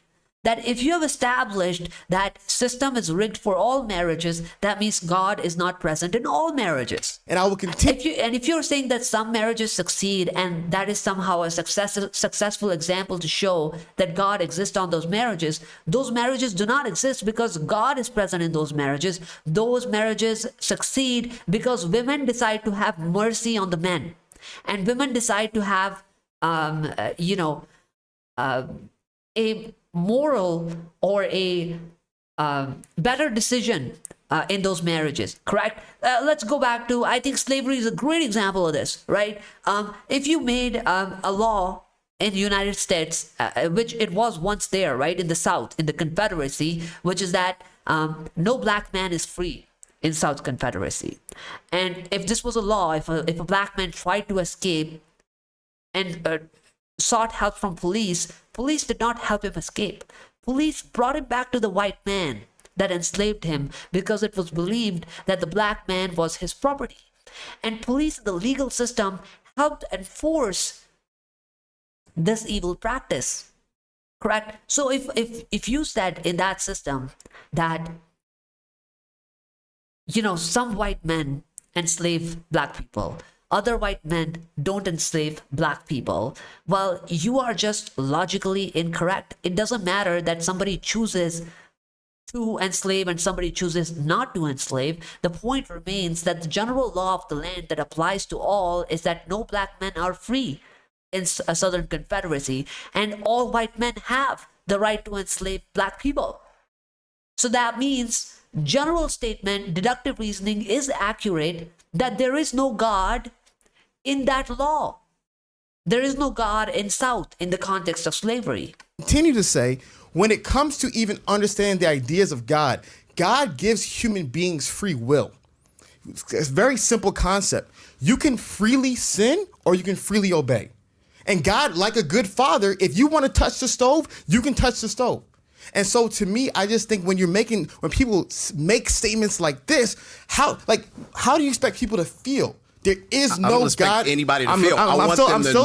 I want them to understand. We want them to know we can't feel anything. I'm talking, and then you get the opportunity to talk. So to me, it's how do you expect people to react? And so my biggest thing is that what I'm only communicating in regards to the marriages is that if you are a man, do your due diligence. Be able to see if she fits your life. Bro, let's talk about Woke Bros. Chat, how many of you want me to do the Woke Bros stream? I had a $5 goal to bait you into donating, but given that nobody's donated, you know what? I'll do charity and maybe I'll do it tomorrow. But next time, you have to follow the goals. Life, be able to see what is her family background. You can't protect yourself 100% from business. Putin, I can see you want because you're asking for it. Okay, Magda. All right, sounds good, guys. I think we can do it tomorrow. Mostly everything is ready. I'll just take a look at the document once again. But just so you know, I think we're gonna have these donation goals in the future. Like, I have to create them. Because the approach to monetization of the channel is essentially to create good content and incentivize the audience into donating. Because otherwise, I don't see how else am I supposed to make money. Do a postmortem of the whole Woke Bros ideology. Homelander says me. All right, bro. You guys got it. We'll probably do it tomorrow. All right. Business failure, from friendship failure, from anything in life. But there is wisdom, there is godly principles that you can adhere to that can benefit you. But there's no absolute guarantees that everything in life will be successful. No one's teaching anybody that. But and I'm not the most religious person here, so let me just give that disclaimer out there. You either, right, but yeah. How I feel like God is all faith. I'm unemployed, leeching off others now. It's all good, man. It's all good. I believe in this, and no matter. I mean, obviously I'm not expecting. Obviously, it's not like not all of your viewers will donate to you, right? And that's not what I'm expecting. But the idea is that in order for some to donate, I have to give them some incentive to donate, right? And so I'm just trying to learn what would be appealing or worthy, right? It's like if you're providing a service to your customer, right? And like, what is it that you can offer in return? So I was just trying to create that value, but it's understood that not everybody would donate, and that's not expected. No matter what you tell me, you're not going to convince me. God abandoned us long time ago. I mean, this is like a devil's land right now. Otherwise, because this is what I believe. I'm sure that there's tons of marriages out there that they believe they go to church every Sunday, and then next thing you know, they get divorced, and God was in their marriage. So I'm just trying to establish. I mean, God and religion is just a disguise. That's my take. It's a disguise. It's like you're cosplaying, bro. Like, it's like a demon is cosplaying in a God's robe, right? And so your marriage is just that. It's like, this is what I was saying, like, you're disguising it as a godly religious institution, but in reality, it's actually a demon that is cosplaying that. Godless marriage is, or God-filled marriage is, like, how that genuinely curiosity, like how that works. Because he's saying no. I think what Coach is basically saying is like, look, I don't care if you're going to church every Sunday or not.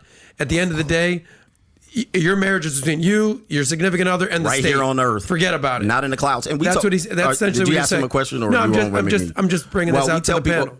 What we tell people is that hope is not a strategy. All right, hope is not a strategy in anything. I hope my business goes well. I hope I don't get injured today. I hope I succeed today. Yeah, and essentially, this reasoning that the guy spoke earlier is so flawed that if you wanted to rely upon hopes, then why do you need to make laws at all? You can just hope that people would not commit a crime. Let's just hope nobody would murder. Let's just hope nobody would steal. Let's just hope nobody would do robbery. Let's just hope nobody would smuggle the drugs. Let's just hope nobody would do prostitution. Let people just decide. And if people decide wrong, right, you can blame it on devil. And people decide good, you can blame it on, you can give the credit to the God. But this is just a reasoning that you've developed to basically dismiss the idea of standardized guarantee that is required in order for you to maintain a sustainable system. And the problem with Tradcons is that they keep regurgitating what they want from men. We want you to do this, it's moral. We want you to do this, it's your duty. But nobody wants to answer when these same men ask, what is your duty towards us? What is the exchange? What is the return? What is the guarantee? And the problem is that for anybody to buy into your product, you cannot shame your consumers into buying your product. You have to actually give the guarantees, lower the prices, ensure that the services will be provided. Put in a system that ensures safety for the consumers to buy. And Tradcons are just these weak people that don't want to step up to the ladder, step up to the table. They don't want to do their part. They just want the men to do their part without asking the question. But that within of itself is proof that you're trying to take advantage of us. We tell people real life principles, all right? We don't live in the clouds. We live here on earth, whether you believe this is heaven or hell. So I want you guys to understand you're dealing with earth here. This is a reality. Are you a believer? Absolutely not. You're not a believer of God? No. Okay, but obviously, Hafiz, you are. Yeah, and Were so you ever a believer? So how can you say that? Here's the deal. What tends to happen is people are introduced to things based on someone else's biases. Okay, and those biases are introduced to children and so forth and so on. So yes, at some point, that was the only story I knew until I investigated on my own, decided as a man what principles to stand on, and then realized I don't live by hope. I don't live by cope. I live with what's real here. Okay. And let's talk about what's real instead of the mystique of this damn thing here. What's real is hope is not a strategy. So if you don't, I love it. Can I address it? Yeah, go ahead. Yeah. So first and foremost, like I said, it's very interesting. I've always told you got to hear someone's background, and then you know where they lean. Andrew Tate is the best Tradcon person. I hate to disappoint you, Homelander, but his Tradcon views are not consistent or fair in any way. He's just like these other Tradcons, like the one you're listening to, or even the worse ones. Like essentially their idea of Tradcon traditionalism is that women should be allowed to do anything that they want, but men should conform to their traditional role and duty regardless of what women do. That is what is the idea of Andrew Tate. Andrew Tate is a grifter. Andrew Tate is a grifter. I could line up the whole stream and show you clip by clip what his real traditional views are, and you will listen to that and you will say this guy is a simp. Your entire idea of Andrew Tate as a hero will shatter under your feet. And yeah, I think his it really needs to be shown the kind of views he really has. I think a lot of times people don't pay any attention. Lean, that's where you know where their advice gears towards. So it's such a even when I talk about God, like the idea of God in his brain is not the idea I'm talking about. It's this interesting verse in the Bible. I won't get too lost in the sauce in the book of Isaiah where God is where somebody's like farming. And he's talking about the intricacies of farming. And he says, even that wisdom comes from God. God is not the God of get married happily ever after. That's foolishness. God gives you wisdom. What is the wisdom? Actually do premarital counseling. What is the wisdom? Actually be able to decide, okay, if things don't work out, what are we going to do? Where are the kids going to go? What's the money going to go? Things going to work out. Who's going to be the primary breadwinner? Who's not? God gives you the wisdom to be intelligent, to be able to navigate. Hope is not a strategy. 100% right. Hope is not a strategy. But God's message is not just simply blind hope. It's wisdom. Literally, Jesus said, be as wise as a serpent, but as innocent as a dove. You have to understand what does a serpent do? He's able to navigate on this earth. So 100% right. No one's teaching hope as a strategy. That's a straw man argument. True godly wisdom is relevant. True godly wisdom is what made Adam a millionaire. True godly wisdom is what made Patrick Bet-David build this amazing company. It's actual practical step-by-step guidance that benefits people's lives. So no one's talking about hope being a strategy. Simply pray to God and your marriage is going to work out. That's foolishness. What did I say? Naivete, nihilism, realism is in the middle. No one's saying being naive. So when I'm talking about godliness in marriage, those are certain principles and wisdoms. Is it going to be that if you follow God, you will never get a divorce? No. There's nothing in life where nothing bad is gonna happen. You can do everything the right way and the wrong thing can still happen. But does that mean you should do things the wrong way? Absolutely not. And so my biggest thing is that we need to give men as much practical wisdom, and women as well, give them as much practical wisdom that can build a healthy, successful marriage. When he talks about don't get married without leverage, I guarantee if he expounds upon leverage, those are all godly principles. Those are all biblical principles that what he's going to describe. It doesn't have anything to do with red pill ideology. He just saw opportunity and vacuum in this space to earn money, and he filled it. I think it's accurate. This is for Andrew Tate.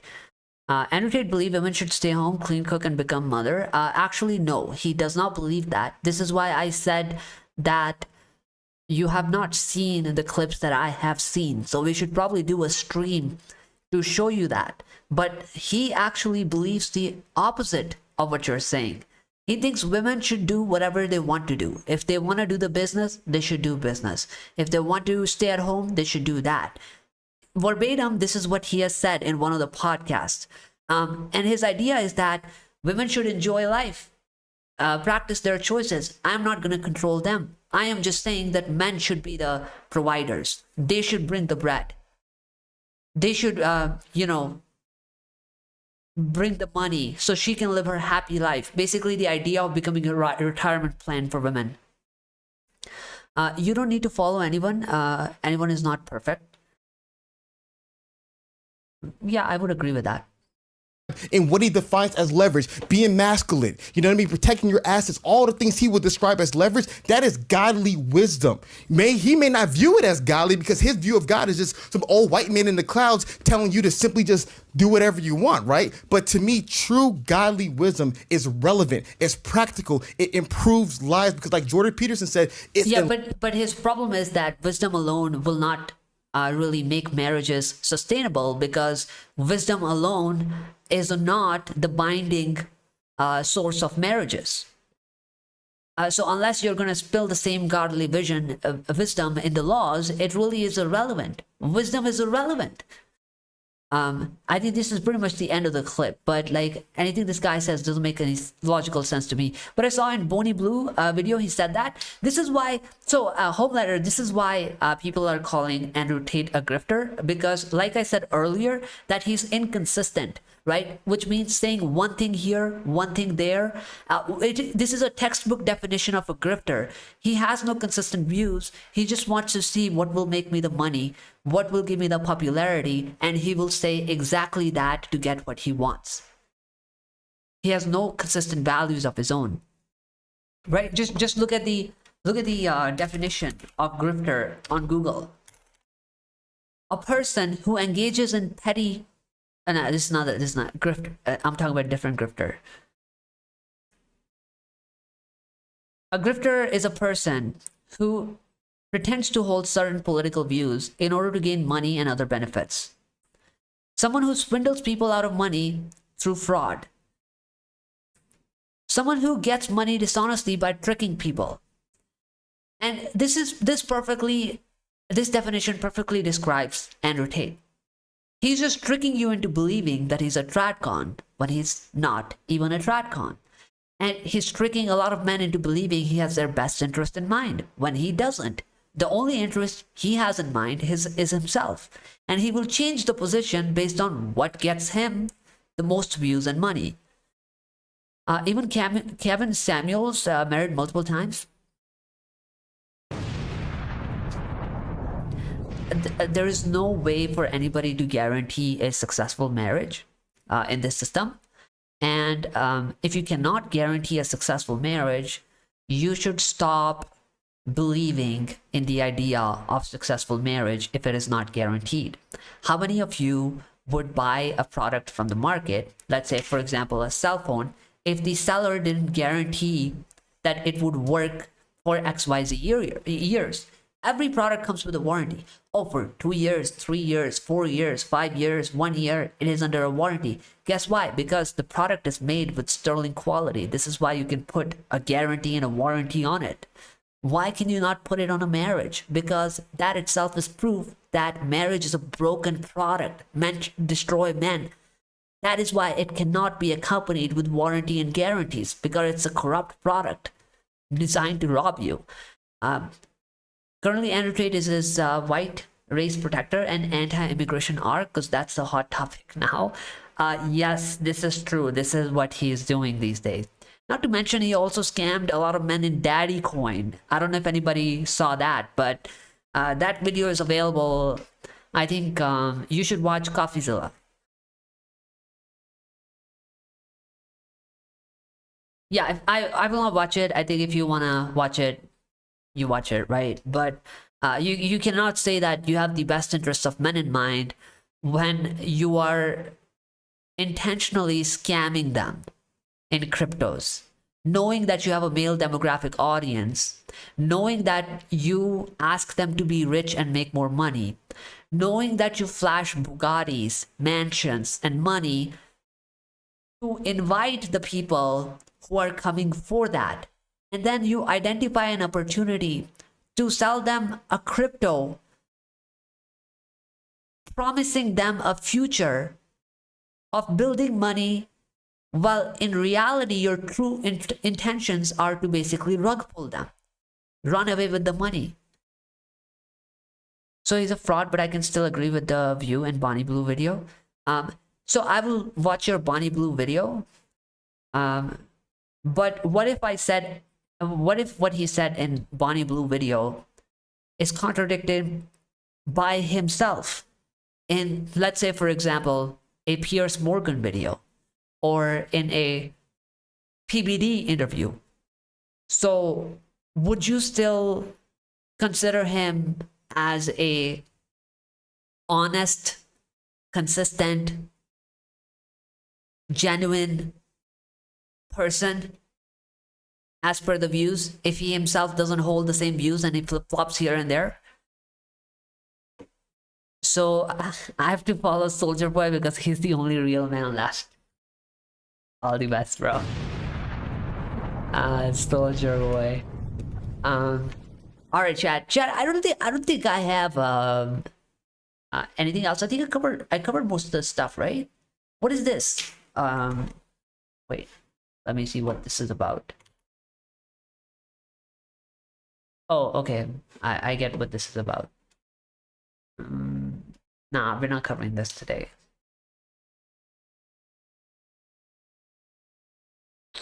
Just giving a quick check. Chat, talking about Sonam, I think this is the last video I can play. And it is so ironic. You will be both mad. You'll find it both upsetting and funny at the same time. Let me see if there's nothing else left, then I'll play this. And I think we should be good to close after that.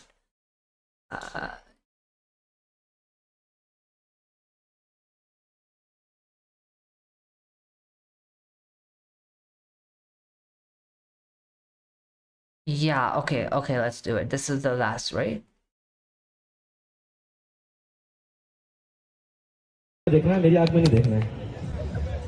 So chat, this video, I don't know if you've seen this, but this video is released after his demise, and this video was recorded during his wedding with Sonam. And they have hired a comedian during the wedding to basically do a wedding show, right? Like make jokes. And this is how it goes. सबको पहले अपना नाम बता दो, अपना नाम क्या है? राजा। ठीक है, तो आपको बोलना है इनकी आंखों में आंखें डाल के कि मैं राजा यह वचन देता हूँ शादी के बाद रोज सुबह सबसे पहले मैं उठूंगा अदरक वाली.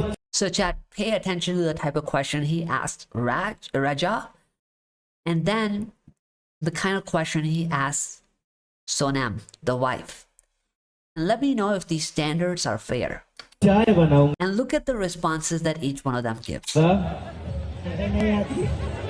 उसके बाद अपनी वाइफ को उठाऊंगा. उठा जरूर दूंगा. चाय बनानी नहीं आती. चलिए पहला वचन मानते हैं आप. ठीक है, एक वचन कंप्लीट हुआ. एक बार तालियां हो जाए हमारे कपल के लिए. दूसरे वचन के लिए जाते हैं हम लोग. मैं राजा यह वचन देता हूँ शादी के बाद अपनी वाइफ हर महीने शॉपिंग पे लेके जाऊंगा. Chat, so far he has asked him to commit that he will wake up early and he will take her for shopping. Shopping पे लेके जाऊंगा. हाँ, ये बात तो एग्री हो गए. चलिए लड़की वालों ताली बजा दो यार, आपकी लड़की की बात है यार. चलिए थर्ड, मैं राजा यह वचन देता हूँ शादी के बाद मैं अपनी वाइफ को साल में एक बार वर्ल्ड टूर पे लेके जाऊंगा. Wake up early, shopping, world tour for a woman. हाँ, एक बात भी एग्री हो गए. ताली हो जाए. एक फाइनली एक हम बस दुल्हन से एक वचन लेंगे, लास्ट वचन लेंगे. 3 commitments from a man, 1 commitment for a woman. Now chat, before we watch the rest of it, take a guess. If the commitments or standards he's asking from a man is to take the wife on a shopping, world tour, and wake up early, what do you think is the equivalent standard for a woman? Any guesses, chat? Type in the chat, what do you think should be the duties of a woman in this context then? If a man is supposed to take her on a shopping, world tour, and wake up before her, what should the woman's duty be?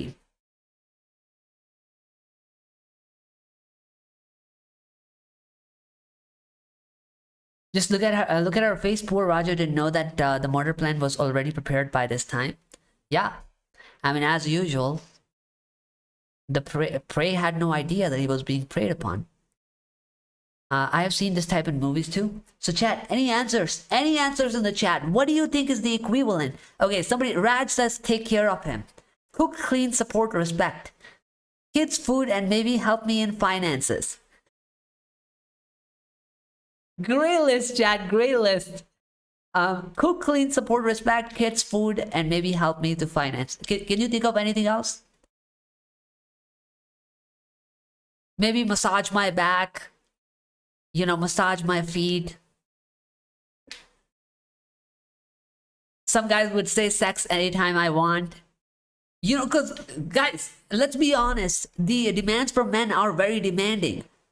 It's basically like, hey, you be my retirement plan. You take me out on lavish shopping, lavish world tours. So I think guys' demand should just be as lavish from women, right?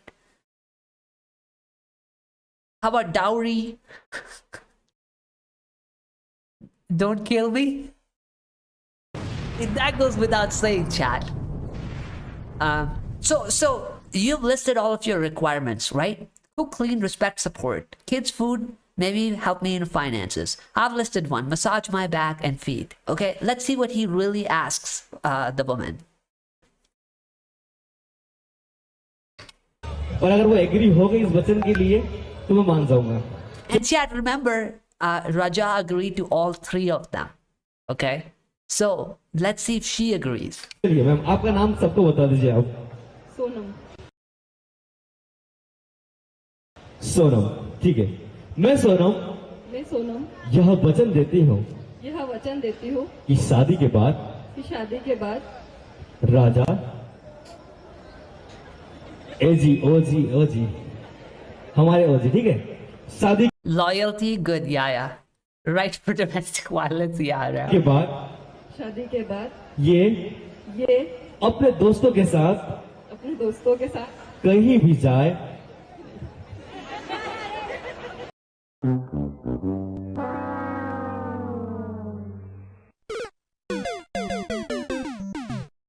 Chat, the question he asked her is that she should allow him to go hang out with his friends.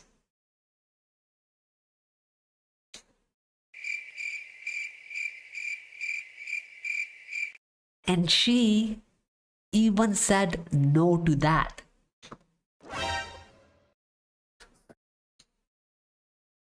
Chat, guy should take her out on world tour, shopping, wake up early. The guy agrees to all of his sexist gender roles where women exploit him for money and he acts like a use me doormat. That's how he's supposed to see his roles. The woman gets asked to allow him some freedom. He didn't ask her to do any duties or work for him. He didn't ask her to do anything that benefits him. He asked her to allow him some freedom to hang out with his friends. The lady says, no.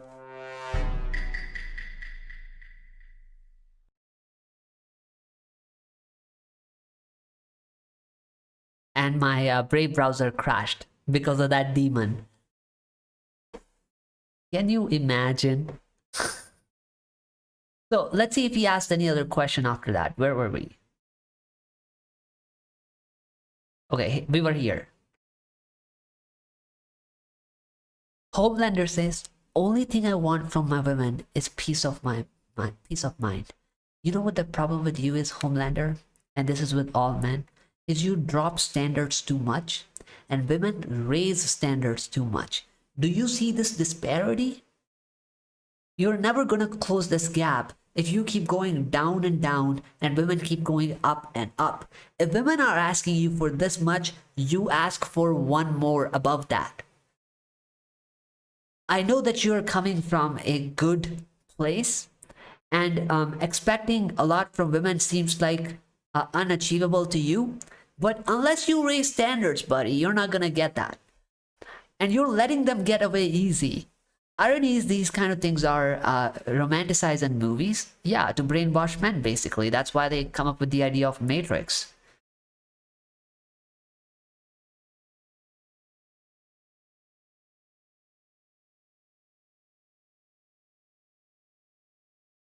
Chat. He got the guy to agree not just to his gender roles, but also her gender roles.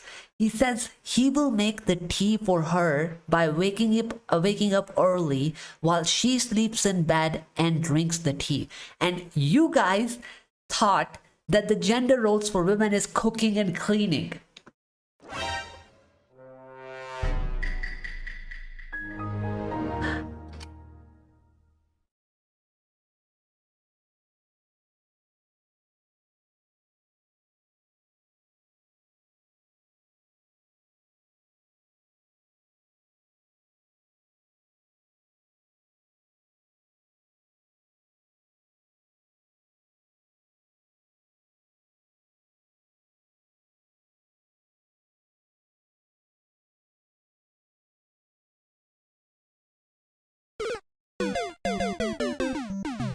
Chat, the video ends with the comedian saying, Raja, you're a dead man.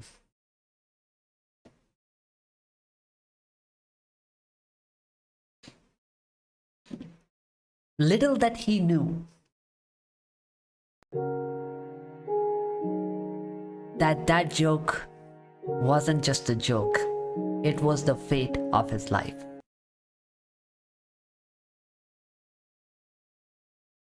Anyway, chat. With that said,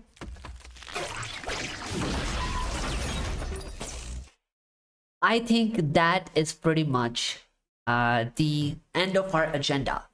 Let's see what else you guys. Only thing I want from... Okay, I read that. Irony is these kind of things are okay.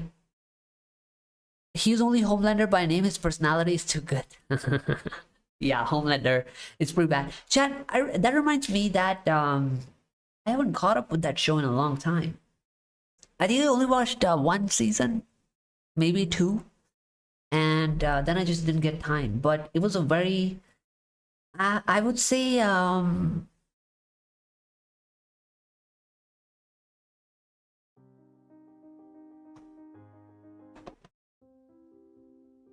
I don't like the shows that have feminist propaganda in them.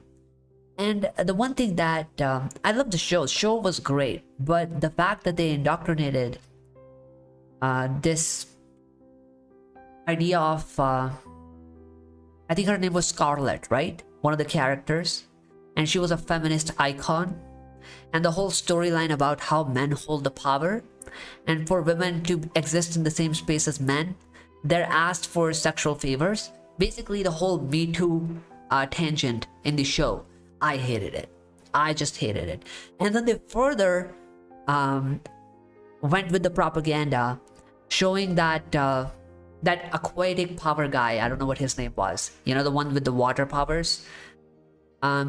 He was the one who sexually assaulted, I should say, essayed Scarlett when she came in. And then later on, he ended up getting essayed. There's just something about that show that wasn't sitting right with me. Is that why, like, it's just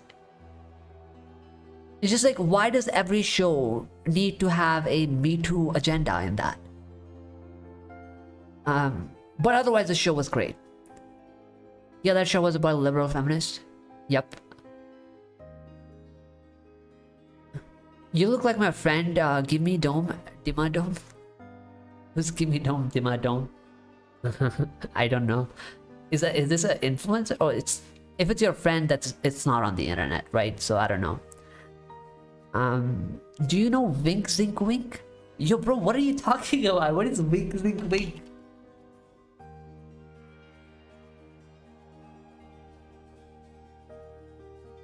Bro, is just spamming random words. Gimme Dome Dima Dome? Do you mean Doug Dimadome? Yeah, I don't know what he's saying. Billy Butcher was based. Huey was meek as hell. Feminists fantasize about weak men.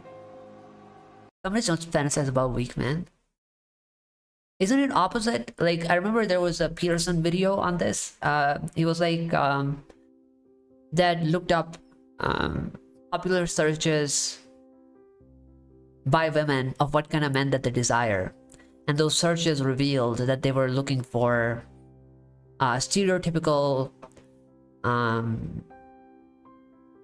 dominant men as they're shown in the movies. Like as an example, like God of War type of guys, you know, the violent types, vampires, beasts, things like that. Anyway, chat. I think it was a good stream. Thank you for having me here, and I will probably see you guys tomorrow with the Whopper stream. If you are not subscribed, please subscribe. If you're not on Discord, please join the Discord. And outside of that, chat, see you tomorrow. Where is my exit at?